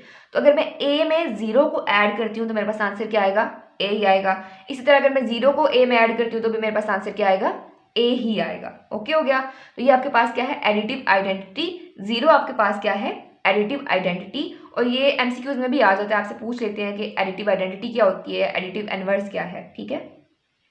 तो ये आपके पास क्या आ गया, वापस से a ही आ गया। इसकी एग्जांपल अगर देख लें तो लेट कर लो कि आपके पास रियल नंबर जो a था वो क्या है 5 है। अब 5 में मैं ऐसा कौन सा नंबर ऐड करूं जो मेरे पास 5 ही आए, इसकी आइडेंटिटी चेंज ना हो, तो वो क्या है आपके पास 0 है। 5 में 0 ऐड करोगे तो आपके पास क्या आएगा 5 ही आएगा। अब इसी तरह नेक्स्ट है आपके पास एडिटिव इनवर्स। अब इनवर्स क्या है, आपके पास अगर एक रियल नंबर है a, आप उसमें ऐसा कौन सा नंबर ऐड करो जो आपके पास जो आंसर है वो एडिटिव आइडेंटिटी आए, ठीक है। मैं इसको रिपीट कर रही हूँ, एडिटिव इनवर्स क्या होती है, आपके पास कोई भी एक रियल नंबर है, अब मैं ऐसा कौन सा उसमें नंबर ऐड करूँ जो मेरे पास आंसर आए वो एडिटिव आइडेंटिटी आए, तो वो मेरे पास क्या होगा एडिटिव इनवर्स होगा। तो मेरे पास अगर एक नंबर है a, उसमें मैं अगर नेगेटिव a ऐड करती हूँ, माइनस a ऐड करती हूँ, तो मेरे पास आंसर क्या आ जाएगा? 0 आ जाएगा। प्लस माइनस माइनस ये दोनों आपस में कैंसिल हो जाएंगे, तो मेरे पास आंसर क्या आएगा? 0 आएगा। इसकी एग्जांपल देख लेते हैं। अगर मैं लेट कर लूँ कि मेरे पास जो रियल नंबर a है वो क्या है? 3 है। 3 में मैं ऐसा कौन सा नंबर ऐड करूँ जो मेरे पास आंसर एडिटिव आइडेंटिटी आए, जो कि क्या है? 0 है, यानी आंसर 0 आए। तो 3 में मैं -3 को ऐड करूँगी तो मेरे पास आंसर क्या आएगा? 0 आएगा। आइडेंटिटी को एक दफ़ा फिर देख लो कि ऐसा नंबर कोई भी आपने रियल नंबर में ऐड करना है कि उसकी आइडेंटिटी, उसकी पहचान चेंज ना हो। किसी भी रियल नंबर में अगर आप 0 ऐड करो तो वो वैसा का वैसा ही रहता है। तो ये क्या आ जाएगा आपके पास? एडिटिव आइडेंटिटी आपके पास क्या है? 0 है। इसी तरह एडिटिव इनवर्स क्या है? किसी भी रियल नंबर में आपने कोई ऐसा नंबर ऐड करना है जो उसका आंसर एडिटिव आइडेंटिटी आए, यानी कि 0 आए। तो आपके पास वो ऐसा नंबर कौन सा होगा? अगर आपके पास एक रियल नंबर a है तो उसमें आप -a ऐड करोगे तो आंसर क्या आएगा? 0 आएगा। ये होंगी आपकी एडिटिव प्रॉपर्टीज। नेक्स्ट है मल्टीप्लिकेटिव प्रॉपर्टीज। अब मल्टीप्लिकेटिव नाम से शो हो रहा है कि ये ऐसी प्रॉपर्टीज हैं जिनमें मल्टीप्लिकेशन हो रही है। जैसे कि एडिटिव प्रॉपर्टीज में एडिशन हो रही थी, नेक्स्ट है मल्टीप्लिकेटिव प्रॉपर्टीज। अब ये नाम से ही जाहिर है कि ऐसी प्रॉपर्टीज हैं जिनमें मल्टीप्लिकेशन हो रही है। जैसे कि एडिटिव प्रॉपर्टीज में क्या था? एडिशन हो रही थी। मल्टीप्लिकेटिव प्रॉपर्टीज में क्या होगी? मल्टीप्लिकेशन होगी। तो सबसे पहली प्रॉपर्टी देखते हैं, विच इज क्लोजर प्रॉपर्टी। कहता है कि अगर आपके पास कोई भी दो रियल नंबर्स हैं a और b, ठीक है, उनको अगर आप आपस में मल्टीप्लाई करो तो जो आपके पास आंसर आएगा वो भी एक रियल नंबर ही आएगा। इसकी एग्जाम्पल देख लेते हैं। अगर लेट कर लो a इज इक्वल टू 2 है and b is equal to 5, तो आपके पास आंसर क्या आएगा? 2 इंटू 5 को मल्टीप्लाई करोगे, आंसर आएगा 10 which belongs to real number. अब नेक्स्ट प्रॉपर्टी है कम्यूटेटिव प्रॉपर्टी। ये आपको क्या कहती है कि a into B is equal to B into A, यानी अगर आप 2 को 3 के साथ मल्टीप्लाई करो या 3 को 2 के साथ मल्टीप्लाई करो, आंसर सेम आएगा। 3 2 क्या आएगा आपके पास? 2 3 6 और 3 2 6, यानी a b is equal to b a. Associative property आपके पास क्या होती है? a into b into c is equal to a into b into c, यानी पहले आप b और c को मल्टीप्लाई करो, जो आंसर आएगा उसको a के साथ मल्टीप्लाई करो, इज इक्वल टू अगर a b को आपस में मल्टीप्लाई करो, जो आंसर आए उसको c के साथ मल्टीप्लाई करो, तो दोनों के आंसर सेम होंगे। अब इसकी एग्जांपल देख लेते हैं। Let a is equal to 2, b is equal to 3 and c is equal to 5। अब सबसे पहले आपने क्या करना है? 3 और 5 को मल्टीप्लाई करना है, तो आपके पास क्या आ जाएगा? 5 3 15 मल्टीप्लाई बाय 2, ठीक है। इधर क्या आएगा? 2 इंटू 3 करोगे पहले, तो आपके पास क्या आ जाएगा? 6 मल्टीप्लाई बाय 5। इन दोनों को सॉल्व करोगे, आंसर आपके पास क्या आएगा? 30। 15 2 30 एंड 6 5 30, यानी कि इन दोनों का आंसर आपके पास क्या आया? सेम आया। अब नेक्स्ट जो चीज़ है वो है आइडेंटिटी, मल्टीप्लिकेटिव आइडेंटिटी। अब आइडेंटिटी क्या है कि आपने कोई ऐसा नंबर मल्टीप्लाई करना है किसी भी रियल नंबर के साथ कि उसकी आइडेंटिटी चेंज ना हो। एडिटिव आइडेंटिटी में क्या था कि आपने ऐसा नंबर किसी रियल नंबर में ऐड करना था जो उसकी आइडेंटिटी चेंज ना हो। अब ये क्या है? Multiplicative identity. तो आपने रियल नंबर में कोई ऐसा नंबर मल्टीप्लाई करना है कि वो नंबर सेम रहे, उसकी शनाख्त चेंज ना हो, ठीक है, उसकी पहचान चेंज ना हो। तो वो नंबर क्या है? 1 है। अगर किसी भी रियल नंबर को 1 के साथ मल्टीप्लाई करोगे तो आंसर वही रियल नंबर ही आएगा, ठीक है। इसकी एग्जांपल देख लो। जैसे कि 5 आपके पास एक रियल नंबर है, 5 को आपने किसी ऐसे नंबर के साथ मल्टीप्लाई करना है जो आंसर 5 ही आए, तो 5 को 1 के साथ मल्टीप्लाई करोगे तो आंसर क्या आएगा? 5 आएगा। इसी तरह आपके पास क्या है? Multiplicative inverse. अब मल्टीप्लिकेटिव इनवर्स में आपने क्या करना है? किसी भी रियल नंबर को किसी ऐसे रियल नंबर के साथ मल्टीप्लाई करना है जो आंसर एडिटिव आइडेंटिटी आए, ठीक है। एडिटिव आइडेंटिटी क्या है? 1 है, ये आपने याद रखना है। आपने एडिटिव इनवर्स में क्या करना है? किसी भी रियल नंबर को किसी ऐसे रियल नंबर के साथ मल्टीप्लाई करना है, किसी ऐसे नंबर के साथ कि आपके पास जो आंसर है वो क्या आए? एडिटिव आइडेंटिटी आए। इसकी एग्जांपल देख लो। जैसा कि 4 है, मैं लेट कर लेती हूँ कि a इज इक्वल टू 4 एक रियल नंबर है। अब 4 को मैं किसके साथ मल्टीप्लाई करूँगी जो मेरे पास आंसर एडिटिव आइडेंटिटी यानी कि 1 आएगा? तो 4 को मैं 1 बाय 4 के साथ मल्टीप्लाई करूँगी तो आपस में कैंसिल आउट हो जाएगा, तो मेरे पास आंसर क्या आ जाएगा? 1 आ जाएगा। तो ये आपके पास हो गया मल्टीप्लिकेटिव इनवर्स।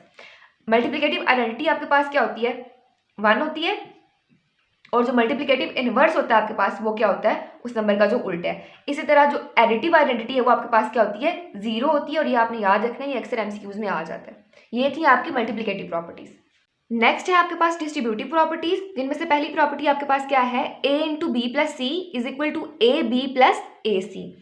अब पहली चीज यहाँ पे क्या लिखा हुआ है? डिस्ट्रीब्यूटिव प्रॉपर्टीज, यानी एक नंबर जो है वो इनमें जाके डिस्ट्रीब्यूट हो रहा है। जैसा कि यहाँ पे a मल्टीप्लाई हो रहा है b प्लस सी के साथ, तो यहाँ पे क्या आ रहा है? ए बी प्लस ए सी, यानी कि a इनमें क्या हुआ? डिस्ट्रीब्यूट हो गया। अब ये कौन सी प्रॉपर्टी है? Left distributive property of multiplication over addition. अब ये किस तरह से? पहली चीज लेफ्ट, ए जो मल्टीप्लाई हो रहा है वो किस साइड पे है? लेफ्ट साइड पे है, ठीक है। ए क्या है इसके? लेफ्ट साइड पे है, तो ये क्या है? Left distributive property of multiplication. अब ए क्या हो रहा है इन टर्म्स के साथ, इन नंबर्स के साथ क्या हो रहा है? मल्टीप्लाई हो रहा है। तो प्रॉपर्टी कौन सी आ गई आपके पास? मल्टीप्लिकेशन की। ओवर एडिशन, ए जिनके साथ मल्टीप्लाई हो रहा है वो आपस में क्या हो रहे हैं? दोनों टर्म्स क्या हो रही हैं? ऐड हो रही हैं। तो ये कौन सी प्रॉपर्टी आ गई? Left distributive property of multiplication over addition. इसी तरह दूसरी प्रॉपर्टी है a into b minus c is equal to a b minus a c. अब ये कौन सी प्रॉपर्टी है? मल्टीप्लिकेशन की प्रॉपर्टी है। a जो है वो मल्टीप्लाई हो रहा है, ठीक है, और जिनके साथ मल्टीप्लाई हो रहा है वो ब्रैकेट के अंदर क्या हो रहे हैं? सब्ट्रैक्ट हो रहे हैं। तो मल्टीप्लिकेशन प्रॉपर्टी तो है ये, मल्टीप्लिकेशन प्रॉपर्टी ओवर सब्ट्रैक्शन है, ठीक है। और इसके अलावा कौन सी प्रॉपर्टी है? लेफ्ट है या राइट है? ए किस साइड पे है? लेफ्ट साइड पे है जो मल्टीप्लाई हो रहा है। तो ये कौन सी प्रॉपर्टी होगी? Left distributive property of multiplication over subtraction. इसी तरह थर्ड प्रॉपर्टी है आपके पास a plus B into c is equal to a c plus b c. अब इसमें भी क्या है?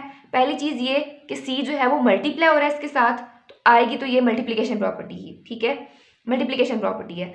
दूसरी चीज जो मल्टीप्लाई हो रहा है वो जो ब्रैकेट के अंदर टर्म्स है वो आपस में क्या हो रही हैं? ऐड हो रही हैं। तो ये क्या होगी? Multiplication property over addition. लेकिन कौन सी? लेफ्ट या राइट? अब सी क्या है? इसके राइट साइड पे है, ठीक है, सी क्या है? ब्रैकेट के राइट साइड पे आ रहा है। तो ये कौन सी होगी? Right distributive property of multiplication over addition. इसी तरह फोर्थ प्रॉपर्टी है आपके पास a minus b into c is equal to a c minus b c. अब इसमें क्या हो रहा है? पहली चीज c मल्टीप्लाई हो रहा है तो मल्टीप्लिकेशन प्रॉपर्टी है। दूसरी चीज ब्रैकेट के अंदर चीजें क्या हो रही हैं? माइनस हो रही हैं, सब्ट्रैक्ट हो रही हैं, तो कौन सी प्रॉपर्टी है? Multiplication over subtraction. और राइट है या लेफ्ट है? अब c क्या है? इसके राइट साइड पे है। तो ये जो प्रॉपर्टी है आपके पास क्या है? Right distributive property of multiplication over subtraction. ये थी आपकी डिस्ट्रीब्यूटिव प्रॉपर्टीज। क्वेश्चन नंबर 4 है name the property used in the following. अभी हमने प्रॉपर्टीज देखी है, एडिटिव प्रॉपर्टीज, मल्टीप्लिकेटिव प्रॉपर्टीज और डिस्ट्रीब्यूटिव प्रॉपर्टीज, वही इनमें यूज होंगी। अब पहला पार्ट है इसका a plus four plus B is equal to A plus four plus B.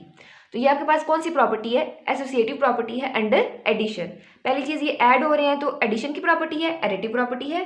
दूसरा कौन सी है? एसोसिएटिव है। इसमें 3 नंबर्स आपको दिए हुए हैं, a प्लस फोर में b को ऐड करो तो भी आंसर सेम आएगा, और 4 प्लस b में a को ऐड करो तो भी आंसर सेम आएगा। और ये एग्जाम्पल भी हम इसकी देख चुके हैं एडिटिव प्रॉपर्टीज में।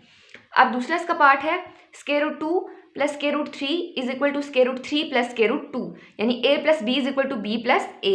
तो ये कौन सी प्रॉपर्टी थी आपके पास? Commutative property under addition. अब नेक्स्ट है x minus x is equal to 0। आपने आइडेंटिफाई करना है कि ये कौन सी प्रॉपर्टी है। अब ये कौन सी है? यहाँ से देखो, अगर आपके पास कोई भी एक रियल नंबर है, ठीक है, विच इज x, उसमें आप कोई ऐसा नंबर ऐड कर रहे हो जो आपके पास जो आंसर है वो क्या आ रहा है? एक एडिटिव आइडेंटिटी आ रहा है, ठीक है। तो ये कौन सी प्रॉपर्टी होगी? Additive inverse. कि किसी रियल नंबर में कोई ऐसा नंबर ऐड करो जो आपके पास उसका आंसर एडिटिव आइडेंटिटी आए, तो वो प्रॉपर्टी कौन सी थी आपके पास? एडिटिव इनवर्स थी। तो ये कौन सा है? Additive inverse. अब नेक्स्ट है a into b plus C is equal to a b plus a c. ये कौन सी प्रॉपर्टी है? अभी हमने देखी left distributive property over addition. पहली चीज क्या कि a डिस्ट्रीब्यूट हो रहा है तो ये डिस्ट्रीब्यूटिव प्रॉपर्टी है, a लेफ्ट साइड पे है तो left distributive property of multiplication है, ओवर अंदर वाली चीजें जो है वो ऐड हो रही हैं तो ओवर एडिशन।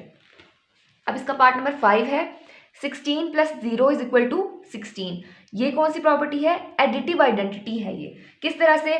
16 है, 16 में आप कोई ऐसा नंबर ऐड कर रहे हो कि उसकी आइडेंटिटी चेंज नहीं हो रही, तो ये क्या है आपके पास? एडिटिव आइडेंटिटी है। 0 क्या है? Additive identity. पार्ट नंबर 6 है 100 इंटू 1 इज इक्वल टू 100। अब ये कौन सी प्रॉपर्टी है? मल्टीप्लिकेटिव आइडेंटिटी है, यानी 100 में आप किसी ऐसे नंबर को मल्टीप्लाई कर रहे हो जो उसकी जो आइडेंटिटी है वो चेंज नहीं हो रही, 100 का 100 ही आंसर आ रहा है आपके पास। तो ये कौन सी प्रॉपर्टी होगी? Multiplicative identity. अब नेक्स्ट है 4 into 5 into 8 is equal to 4 into 5 into 8। ये कौन सी प्रॉपर्टी है? पहली चीज एसोसिएटिव प्रॉपर्टी है, 3 टर्म्स दी हुई हैं, और है कौन सी? अंडर मल्टीप्लिकेशन, क्योंकि तीनों टर्म्स क्या हो रही हैं? आपस में मल्टीप्लाई हो रही हैं। 5 को 8 के साथ मल्टीप्लाई करोगे, जो आंसर आएगा उसको 4 के साथ मल्टीप्लाई करोगे, इज इक्वल टू 5 को 4 के साथ मल्टीप्लाई करोगे, जो आंसर आएगा उसको 8 के साथ मल्टीप्लाई करोगे, तो दोनों आंसर्स आपके पास इक्वल आएंगे। अब नेक्स्ट है part number 8 which is a b is equal to b a. अब ये कौन सी प्रॉपर्टी है? कम्यूटेटिव प्रॉपर्टी है, a b is equal to b a, लेकिन कौन सी? Under multiplication. ये था आपका question number 4। Question number 5 solve करने से पहले आपको पता होना चाहिए कि ऑर्डर प्रॉपर्टीज़ क्या होती हैं। यही प्रॉपर्टीज़ क्वेश्चन नंबर 5 में यूज़ हो रही हैं। सबसे पहले इसमें आती है ट्राइकोटोमी प्रॉपर्टी। अब ट्राइकोटोमी प्रॉपर्टी क्या है? कहता है कि for all A B belongs to real numbers, यानी ए बी कोई भी दो रियल नंबर्स हैं, इधर ए इज इक्वल टू बी और ए इज ग्रेटर देन बी और ए इज लेस देन बी। कहते हैं कि सिर्फ 3 काम हो सकते हैं अगर ए बी दो रियल नंबर्स हैं, तो या तो ए इज इक्वल टू बी होगा, या ए ग्रेटर देन बी होगा, या ए लेस देन बी होगा।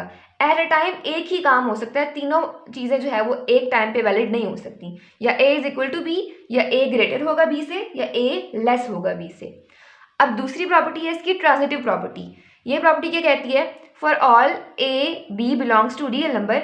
अब पहली चीज़ में आ रही है a is greater than b and b is greater than c, ये and का सिंबल है। if a is greater than b and b is greater than c, this implies that a is greater than c। कह रहा है कि अगर a b से बड़ा हो और b c से बड़ा हो तो ऑटोमेटिकली क्या चीज़ हो जाएगी? a c से बड़ा होगा। अब देखिए यहाँ पे क्या है, a b से बड़ा है, ठीक है, और b c से बड़ा है। a b से भी बड़ा है, a c से भी बड़ा है, तो क्या चीज़ आएगी? a greater than c। इसी तरह if a is less than b and b is less than c, then a is less than c। अगर a b से छोटा होगा और b जो है वो c से छोटा होगा तो a भी क्या है? c से छोटा होगा।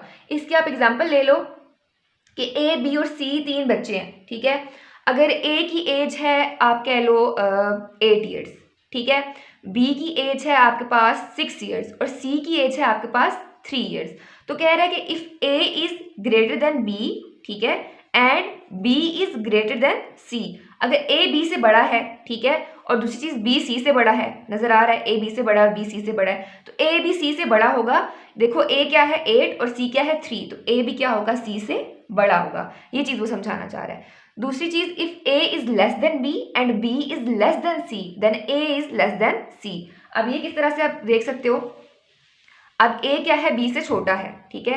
अब लेट कर लो कि a की एज क्या है आपके पास 3 है, ठीक है, b की एज क्या है आपके पास 4 कर लो और c की एज आप 5 कर लो, इस तरह से कर लो। अब देखो a क्या है? b से छोटा है, a is less than b, ठीक है, और b क्या है? c से छोटा है, b is less than c, तो automatically a is less than c।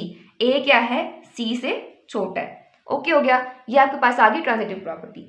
अब नेक्स्ट है आपके पास एडिटिव प्रॉपर्टी। एडिटिव प्रॉपर्टी में क्या कह रहा है? कहता है कि for all A B belongs to real numbers, if A is greater than B then a plus c will be greater than b plus c. कहता है कि अगर ए बी से ग्रेटर है तो जो ए प्लस सी है वो भी क्या ग्रेटर होगा? बी प्लस सी से। किस तरह से? ए लेट कर लो आपके पास है 7, ठीक है, which is greater than B, और बी लेट कर लो आपके पास क्या है? 3 है। आपने क्या किया? एक नंबर सी इन दोनों में ऐड किया। ऐड करने के बाद भी आपने देखा कि ए प्लस सी क्या होगा? ग्रेटर देन होगा बी प्लस सी। अब नेक्स्ट चीज क्या आती है? अब लेट कर लो सी कोई भी नंबर है, ये आ गया आपके पास ए, ये आ गया आपके पास बी, और लेट कर लो सी इज इक्वल टू 2, ठीक है। दोनों साइड पे आपने क्या करना है? 2 को ऐड करना है, सी को ऐड करना है। 7 plus 2 is equal to 3 plus 2, तो आपके पास क्या आ जाएगा? 9, which is greater than 5। 3 plus 2 का आंसर क्या आ जाएगा? 5 आ जाएगा। यानी if A is greater than B और इन दोनों में आप एक सी नंबर ऐड करते हो तब भी आंसर आपके पास किस तरह से आएगा? A plus c will be greater than b plus c. इसी तरह नेक्स्ट है a is less than b, this implies that a plus c will be less than b plus c. अगर a लेस हो b से, अब ऐसे कर लेते हैं, a को लेट कर लेते हैं 3 और b को 7। a क्या है आपके पास? 3 है और b क्या है? 7 है। a is less than b। अब दोनों साइड पे आप c ऐड करोगे, c लेट कर लो, आपके पास 2 है, तो क्या आ जाएगा? 3 plus 2 will be less then 7 plus 2। 3 plus 2 आ जाएगा 5, which is less then 7 plus 2 which is 9, तो 5 लेस देन 9 आ जाएगा आपके पास। ये होगी आपके पास एडिटिव प्रॉपर्टीज। अब नेक्स्ट आती है मल्टीप्लिकेटिव प्रॉपर्टीज। कहता है कि for all A B C belongs to real numbers. अब 3 नंबर्स हैं आपके पास, ए बी और सी, जो कि क्या है? रियल नंबर्स हैं। अब पहली प्रॉपर्टी है A is greater than B, this implies that AC will be greater than BC if C is greater than 0. अब यहाँ पे कंडीशन पुट कर दी गई है कि अगर C ग्रेटर देन 0 होगा तो आपके पास A अगर ग्रेटर देन B है तो AC भी ग्रेटर होगा BC से. अब इसको जो है वो इम्प्लीमेंट करके देखते हैं किस तरह से. If C is greater than 0, पहले तो आप नंबर ले लो A आप लेट कर लो है 6 के इक्वल, ठीक है, और which is greater than B, और B को आप लेट कर लो ये है 3 के इक्वल. अब कहता है कि a C will be greater than B c, ठीक है. If C is greater than 0 यानी सी आपने कोई भी पॉजिटिव नंबर लेना है. ग्रेटर देन 0 का मतलब होता है कोई भी पॉजिटिव नंबर. तो सी आपने पॉजिटिव ले लिया, आप लेट कर लो सी आपके पास क्या है पॉजिटिव 2 है, ठीक है. अब आपने क्या करना है, ये क्या है a is greater than b, ठीक है. और दूसरी चीज़ आपने क्या करनी है, a C will be greater than B c. A क्या है 6, सी आपने क्या लेट किया 2, ग्रेटर देन बी क्या है 3, सी आपने क्या लेट किया 2, तो ये क्या आ जाएगा 6 2 ज़ार 12 which will be greater then 3 2 ज़ार 6. तो 12 क्या है ग्रेटर है 6 से. तो पहली प्रॉपर्टी इसकी प्रूव हो गई यहाँ पे. अब दूसरी चीज़ इसमें क्या है, if A is less than B this implies that A C will be less than B C if C is greater than 0. अब सी आपने फिर क्या करना है, पॉजिटिव लेना है. सी आप कोई भी नंबर ले लो, कोई भी पॉजिटिव नंबर ले लो, और मैं पॉजिटिव 2 ही ले रही हूँ, ठीक है. अब प्रॉपर्टी ये वाली है a is less than b, ठीक है, और ए सी लेस देन बी सी. अब लेट कर लो ए क्या है आपके पास 2 है और बी क्या है आपके पास 6 है, ठीक है. ए लेस देन है बी से. अब आपने क्या करना है, दोनों साइड पे सी को मल्टीप्लाई करना है. तो 2 into 2 will be less then 6 into 2. आपके पास आंसर क्या आएगा, 2 2 ज़ार 4 और 6 2 ज़ार 12. 4 इज लेस देन 12. तो ये वाली प्रॉपर्टी भी प्रूव हो गई कि if A is less than B और अगर C ग्रेटर हो 0 से यानी कोई भी पॉजिटिव नंबर हो तो आपके पास ए सी भी लेस देन आएगा बी सी से. A C will be less than B c. अब नेक्स्ट इसकी जो थर्ड प्रॉपर्टी है, मल्टीप्लिकेटिव प्रॉपर्टी में भी इसको थर्ड पॉइंट आ रहा है, वो है if A is greater than B this implies that A C will be less than B C if C is less than 0. अब सी इज लेस देन 0 का क्या मतलब है कि सी 0 से छोटा है, यानी नेगेटिव वैल्यूज़ में आ रहा है, ठीक है. सी क्या है 0 से छोटा है, तो सी 0 से छोटा है, सी नेगेटिव है. आप सी की कोई भी एक वैल्यू लेट कर लो, -1 कर लो, ठीक है, -2 -3 आप कुछ भी कर सकते हो. मैं यहाँ पे -1 लेट कर रही हूँ. अब यहाँ पे क्या है, a is greater than b, ठीक है. पहली चीज़ करना है a is greater than B. ए आप लेट कर लो है 6 और बी है आपके पास 3. ओके हो गया. अब कह रहा है कि ए सी जो है वो लेस देन बी सी आएगा. किस तरह से, अब मैं सी को मल्टीप्लाई कर रही हूँ 6 इंटू -1 ग्रेटर देन आ जाएगा आपके पास 3 इंटू -1. तो ये क्या आ जाएगा -6 और साइन यहाँ पे इन्वर्ट हो जाएगा, लेस हो जाएगा, -3 आ जाएगा. अगर ग्रेटर का साइन है तो लेस का आ जाएगा, लेस का साइन है तो ग्रेटर का आ जाएगा. किस तरह से, अब देखो -6 जो है वो छोटा है -3 से. जब आप 0 से पीछे जाते हो, जैसे हमने नंबर लाइन में देखा था, ये आपके पास समझो नंबर लाइन आ गई, ये आपके पास 0 है, इस साइड पे आएगा 1 2 3. इधर जो है वो नंबर्स इंक्रीज होते जा रहे हैं, बढ़ते जा रहे हैं. इधर क्या होगा, नंबर्स डिक्रीज होते जा रहे हैं. अब -1 सबसे बड़ा है, -2 उससे छोटा, -3 उससे छोटा and up to so on. तो सबसे बड़ा नंबर माइनस में कौन सा होता है, -1, फिर -2, फिर -3. यानी नेगेटिव नंबर जितने बढ़ रहे हैं उनकी वैल्यू उतनी कम होती जाती है. तो -6 जो है वो लेस देन है -3, ठीक है. -6 इज लेस देन -3. अब नेक्स्ट जो प्रॉपर्टी है वो क्या है आपके पास, if A is less than B this implies that A C will be greater than B C if C is less than 0. अब सी आप क्या ले रहे हो, नेगेटिव ले रहे हो, तो -1 की जगह यहाँ पे मैं -2 ले लेती हूँ, ठीक है. -2 ले लेते हैं. ए क्या है, लेस देन बी है. ए आप लेट कर लो है आपके पास 2 है और बी आपके पास क्या है 4 है, ठीक है. अब जब मैं -2 के साथ मल्टीप्लाई करूँगी तो मेरे पास क्या आएगा, लेस देन 4 इंटू -2, तो ये आ जाएगा 2 2 ज़ार -4 विच इज़ ग्रेटर देन -8. यहाँ पे साइन क्या होगा, चेंज हो जाएगा. मल्टीप्लिकेटिव प्रॉपर्टी में आपने ये चीज़ याद रखनी है कि अगर सी लेस देन 0 बता रहा है, यानी आप माइनस में उसकी वैल्यू पुट कर रहे हो, अगर कोई चीज़ ग्रेटर में दी हुई है तो वो लेस हो जाएगी, लेस में दी हुई है तो वो ग्रेटर हो जाएगी. यहाँ पे ये चीज़ प्रूव हो रही है कि 2 इंटू 2 करोगे -4 आएगा, 4 इंटू -2 करोगे -8 आएगा, लेकिन साइन लेस वाला नहीं आएगा क्योंकि -4 बड़ा है -8 से. ओके हो गया. नेक्स्ट ऑर्डर प्रॉपर्टीज में आपके पास आ रही है रेसिप्रोकल प्रॉपर्टी. अब रेसिप्रोकल प्रॉपर्टी क्या कहती है, for all A B belongs to real numbers if A is less than B this implies that 1 over a will be greater than 1 over b. अब वो किस तरह से देखते हैं, लेट कर लो कि ए आपके पास क्या है 2 है, ठीक है, और बी आपके पास क्या है 5 है. तो कह रहा है कि if A is less than B 1/a will be greater than 1/b। तो करके देख लेते हैं। 1/2, अभी फिलहाल लेस देन का साइन लगा रही हूँ, 1/5। 1/2 को सॉल्व करो तो आपके पास आंसर क्या आएगा, 1/2 करो तो आपके पास आता है 0.5। ठीक है, 0.5 which will be less then और ग्रेटर देन। देखते हैं, 1/5 करो तो आपके पास आंसर क्या आता है 0.2। सो 0.5 इज ग्रेटर देन 0.2। ओके हो गया, 0.5 क्या है, ग्रेटर है 0.2 से। तो ये चीज़ प्रूव होगी, if A is less than B then 1/a will be greater than 1/b। इसी तरह दूसरी चीज़ है, if A is greater than B then 1/a will be less than 1/b। Let कर लेते हैं कि ए आपके पास क्या है 9 है और बी आपके पास क्या है 2 है। ओके हो गया, तो 1/a will be less than 1/b हमें प्रूव करना है, तो 1/9 विल बी लेस देन 1/2 आएगा। ठीक है, फिलहाल ग्रेटर का साइन लगा रही हूँ, प्रूव करेंगे कि ये लेस आता है। 1/9 करो तो आपके पास आंसर क्या आता है 0.111। ठीक है, और 1/2 करो तो आपके पास आंसर क्या आता है, अभी हमने देखा है 0.5। ठीक है, तो ऑब्वियसली 0.5 जो है वो ग्रेटर है 0.1 से, तो 0.1 इज लेस देन 0.5। ये थी आपकी रेसिप्रोकल प्रॉपर्टी कि अगर a लेस देन b है तो 1/a ग्रेटर होगा 1/b से। इसी तरह अगर a ग्रेटर देन b है तो 1/a लेस होगा 1/b से। ये थी आपकी रेसिप्रोकल प्रॉपर्टी, और यहाँ पे आपकी ऑर्डर प्रॉपर्टीज कंप्लीट होती हैं। अब इन प्रॉपर्टीज को यूज करके हम क्वेश्चन नंबर 5 को सॉल्व करेंगे। अब हम क्वेश्चन नंबर 5 को सॉल्व करते हैं। अभी हमने ऑर्डर प्रॉपर्टीज पढ़ी हैं और इस क्वेश्चन में ऑर्डर प्रॉपर्टीज ही यूज हो रही हैं। तो इसका पहला पार्ट है -3 is less then -1 which employees that 0 is less then 2। और यहाँ पे आपके पास कौन सी प्रॉपर्टी यूज हो रही है, एडिटिव प्रॉपर्टी यूज हो रही है। किस तरह से, अब क्वेश्चन में आपको गिवन क्या है -3 इज लेस देन -1 और उसका आंसर आपको क्या आ रहा है 0 इज लेस देन 2। ओके हो गया, अब आपने क्या किया, यहाँ पे इस -3 को 0 बनाया। किस तरह से बनेगा, अब -3 में अगर आप +3 को ऐड करोगे तो क्या बन जाएगा, 0 बन जाएगा। -3 + 3 लेस देन -1 + 3।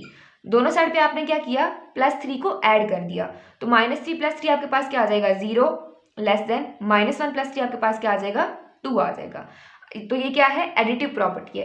किस तरह से, दोनों साइड पे आपने क्या किया, +3 को ऐड किया, 3 को आप ऐड कर रहे हो, तो ये कौन सी प्रॉपर्टी है, एडिटिव प्रॉपर्टी है। अब उसके बाद नेक्स्ट है आपके पास, if a is less than b देन 1/a will be greater than 1/b। ये भी हमने लास्ट पे जो प्रॉपर्टी देखी है रेसिप्रोकल प्रॉपर्टी की, वो है कि अगर a b से छोटा है then 1/a will be greater than 1/b।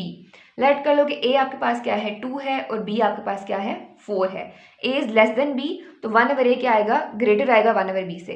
1/2 करो, ग्रेटर आएगा 1/4 से। किस तरह, 1/2 करो आपके पास आता है 0.5 और 1/4 करो तो आपके पास क्या आता है, 1/4 आपके पास आता है जी 0.25। तो 0.5 ऑब्वियसली बड़ा है 0.25 से। ओके हो गया, ये थी आपकी रेसिप्रोकल प्रॉपर्टी। अब नेक्स्ट देख लेते हैं क्या है, पार्ट नंबर 3 है इसका, if a is less than b then a + c is less than b + c।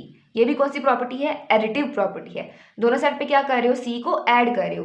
कहते हैं कि अगर a लेस देन b है, 2 इज लेस देन 4, देन आप कोई भी c एक नंबर ऐड कर लो, c क्या है आपके पास 3 है, तो 2 + 3 विल बी लेस देन 4 + 3।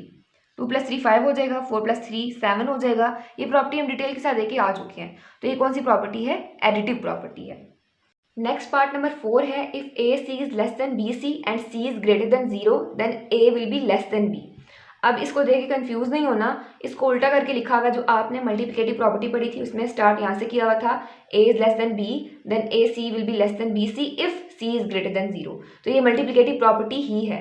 किस तरह से, देखो यहाँ पे दोनों साइड पे क्या है, c को मल्टीप्लाई किया हुआ है। अब इसको सॉल्व करके भी देख लो, if a is less than b, a को लेट कर लो 2 है और b क्या है 4 है, तो a is less than b और c कोई भी पॉजिटिव नंबर है, c इज ग्रेटर देन 0 यानी 0 से बड़ा है तो कोई भी पॉजिटिव नंबर होगा, तो c को आप लेट कर लो 3। ठीक है, तो अगर 3 को मैं दोनों साइड पे मल्टीप्लाई करूँ तो मेरे पास आंसर क्या आएगा, 3 2 6 लेस देन 12। ठीक है, तो ये प्रॉपर्टी आपके पास प्रूव हो जाती है। ये क्या है, मल्टीप्लिकेटिव प्रॉपर्टी है।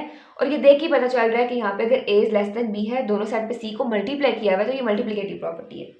उसके बाद नेक्स्ट है आपके पास, if a c is less than b c and c is less than 0 then a will be greater than b। ये भी हम डिटेल के साथ देके आ चुके हैं कि अगर a ग्रेटर देन b है और आप c को पुट कर रहे हो लेस देन 0 यानी नेगेटिव वैल्यू को भी c की पुट कर रहे हो। लेट कर लो a क्या है आपके पास 4 है, b क्या है आपके पास 2 है। सी की आप कोई भी नेगेटिव वैल्यू ले रहे हो क्योंकि 0 से छोटा है तो नेगेटिव में आएगा, तो सी आपके पास है -2, तो आपके पास आंसर किस तरह से आएगा, 4 into -2 will be less then 2 into -2, किस तरह से, ये -8 हो जाएगा जो कि लेस है -4 से, तो ये वाली प्रॉपर्टी भी कौन सी है, मल्टीप्लिकेटिव प्रॉपर्टी है।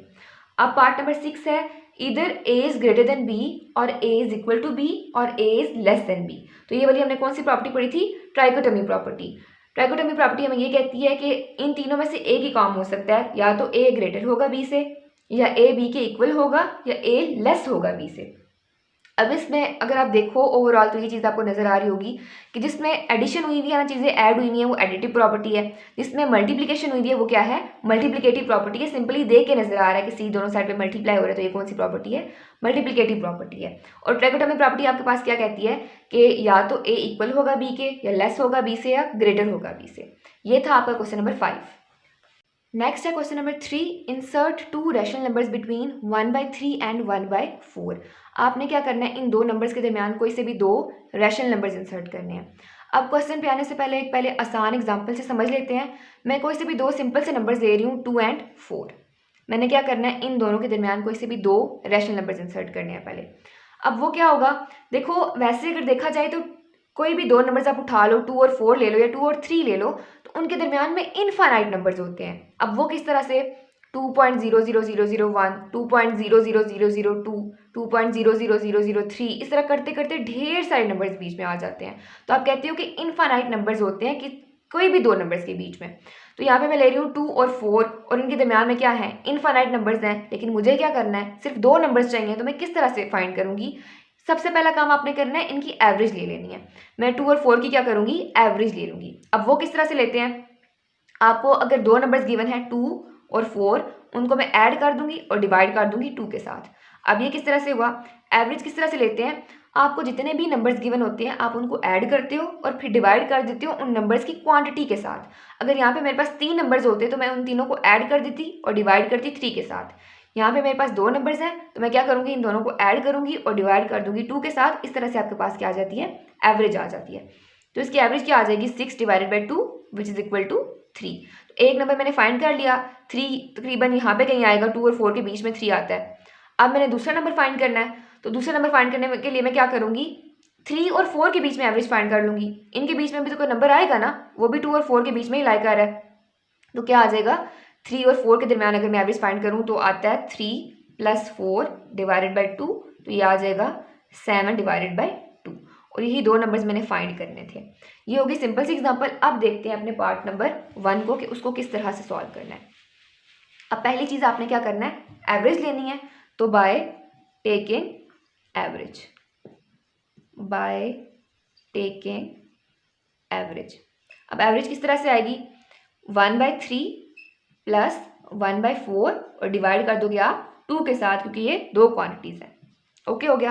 अब आपने क्या करना है, इनका एलसीएम लेने के लिए पहला काम आपने करना है, डिनोमिनेटर को सेम करना है। ऊपर वाले को नोमिनेटर बोलते हैं, नीचे वाले को डिनोमिनेटर कहते हैं। तो सबसे पहले आपने क्या करना है, इन दोनों को सेम करना है। अब वो किस तरह से करोगे, आपने माइंड में 3 और 4 का टेबल रखना है। बेसिकली इनके फैक्टर्स बनाने हैं, लेकिन आप टेबल जो है वो माइंड में रखो, 3 का भी और 4 का भी। अब 3 की टेबल में भी 12 आता है, 4 की टेबल में भी 12 आता है, तो हमने क्या करना है, डिनोमिनेटर को सेम करना है।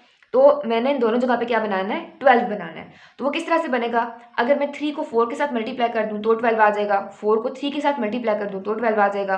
तो मैं क्या करूँगी, इस पूरी टर्म को जो है वो 4 के साथ मल्टीप्लाई भी करूँगी और डिवाइड भी करूँगी। किस तरह से, 4 को कह लो ऊपर भी मल्टीप्लाई कर दूंगी और नीचे भी मल्टीप्लाई कर दूंगी, प्लस इधर 3 को नीचे भी मल्टीप्लाई कर दूंगी और ऊपर भी मल्टीप्लाई कर दूंगी, डिवाइडेड बाई 2। इसको फिर से समझो कि ये किस तरह से आया। मैंने क्या करना है, डिनोमिनेटर को सेम करना है। तो उसके लिए मैंने क्या किया कि इन दोनों के फैक्टर्स बनाने हैं। इनके बेसिकली टेबल्स को ना आसान तरीका याद रखने का, इनके टेबल को माइंड में रख लो। अब 3 की टेबल में भी 12 आता है, 4 की टेबल में भी 12 आता है। मैंने इन दोनों को सेम करना है, तो मैं क्या करूँगी, 3 को 4 के साथ मल्टीप्लाई करूँगी तो 12 बनेगा।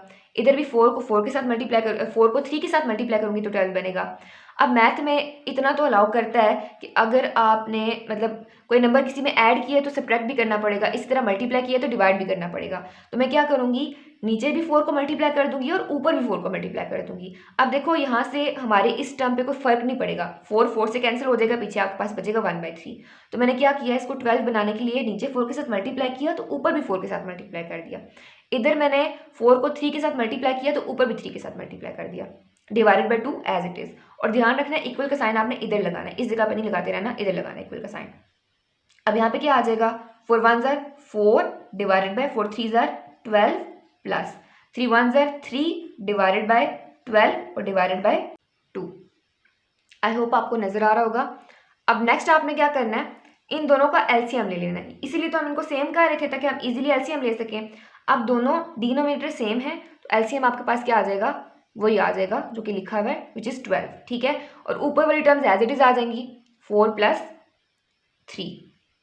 अब ये किस तरह से, अगर डिनोमिनेटर और एलसीएम सेम हो तो ऊपर वाली टर्म्स एज इट इज आ जाती हैं। और इसी इजीनेस के लिए हमने क्या किया था, डिनोमिनेटर्स को सेम कर लिया था ताकि हम आराम से एलसीएम ले सकें, divided by 2 as it is. 4 + 3 आपके पास क्या आ जाएगा, 7 डिवाइडेड बाई 12 और divided by 2 as it is. अब आपने यहाँ पे क्या करना है, देखो यहाँ पे 2 डिवाइड हो रहा है, इसको अगर मैं सिंपल तरीके से लिखूँ इस तरह से भी लिख सकती हूँ, डिवाइडेड बाई 2, ठीक है। 2 के नीचे क्या है, 1 है। तो अगर मैंने डिवीजन को मल्टीप्लिकेशन में चेंज करना है तो क्या करूँगी, अगली चीज़ जो है वो इन्वर्ट हो जाती है, उल्ट हो जाती है। डिवीजन को मल्टीप्लिकेशन में चेंज करूँगी तो 2 ऊपर चला जाएगा और 1 ऊपर चला जाएगा और 2 नीचे आ जाएगा। तो यहाँ पे भी क्या है, डिवीजन है, तो इसको अगर मैं चेंज करूँ तो मेरे पास क्या आ जाएगा, डिवीजन को अगर मल्टीप्लिकेशन में चेंज करूँ तो मेरे पास आता है 7/12 मल्टीप्लाई बाय 1/2। मेरे पास क्या आ जाएगा, 7 डिवाइडेड बाई 24।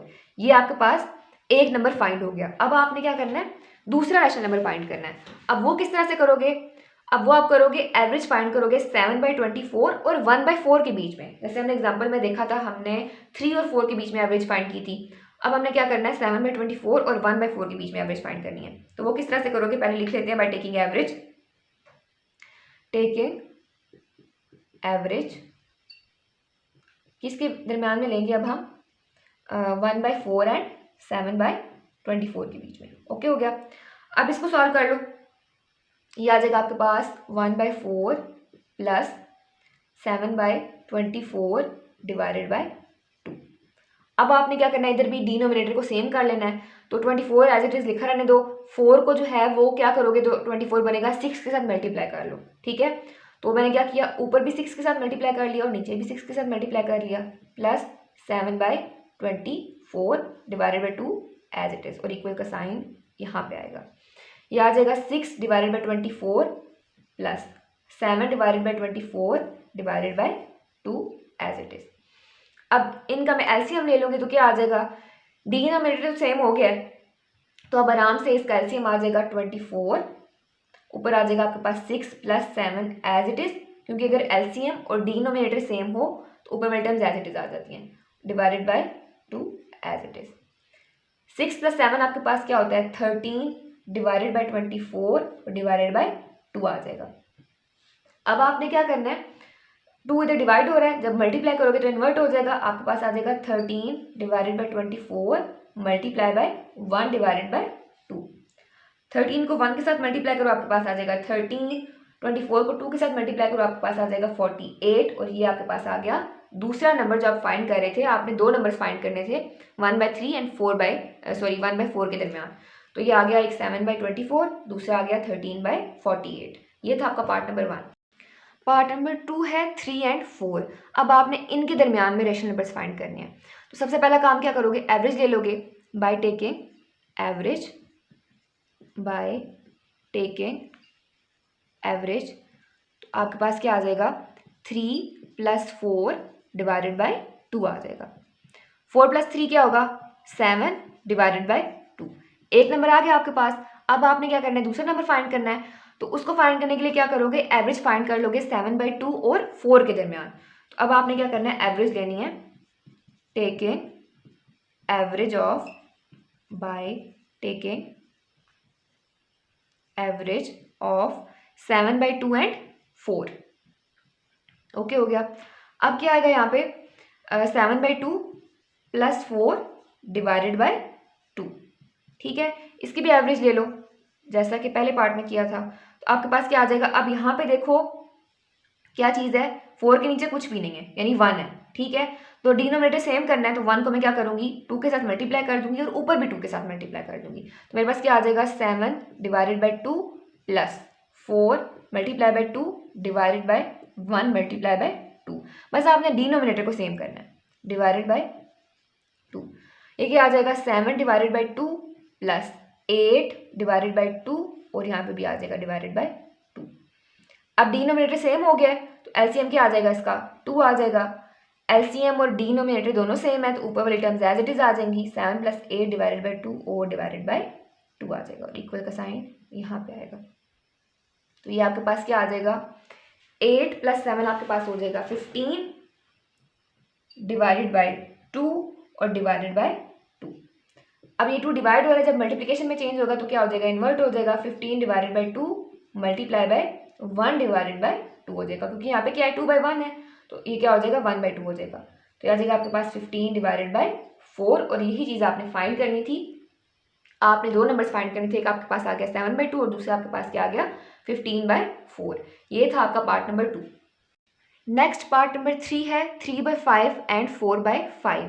आपने इनके दरमियान में सबसे पहले क्या करना है एवरेज फाइंड करनी है, तो लिख लो by taking average, by taking average. तो आपके पास क्या आ जाएगी 3 by 5 plus 4 by 5 divided by 2। अब देखो यहाँ पे डिनोमिनेटर को सेम करने की जरूरत नहीं है, ऑलरेडी सेम है, ठीक है। तो इसका एलसीएम ले लो, सिंपली क्या आ जाएगा 5 और अगर एलसीएम और डिनोमिनेटर दोनों सेम है तो ऊपर वाली टर्म्स एज इट इज आ जाती हैं। 3 प्लस 4 डिवाइडेड बाई 2। तो ये आपके पास यहाँ से क्या आ जाएगा 7 डिवाइडेड बाई 5 और डिवाइडेड बाई 2 आ जाएगा, ठीक हो गया। अब आपने क्या करना है इसको इन्वर्ट कर देना है। 7 बाई 5 है, 2 डिवाइड हो रहा है, जब मल्टीप्लिकेशन में चेंज होगा तो क्या हो जाएगा 1 बाई 2 हो जाएगा। तो ये आपके पास क्या आ गया 7 डिवाइडेड बाई 10। ये आपके पास एक नंबर आ गया। अब आपने दूसरा नंबर फाइंड करना है तो क्या करोगे एवरेज फाइंड कर लोगे 7 बाई 10 और 4 बाई 5 के दरमियान।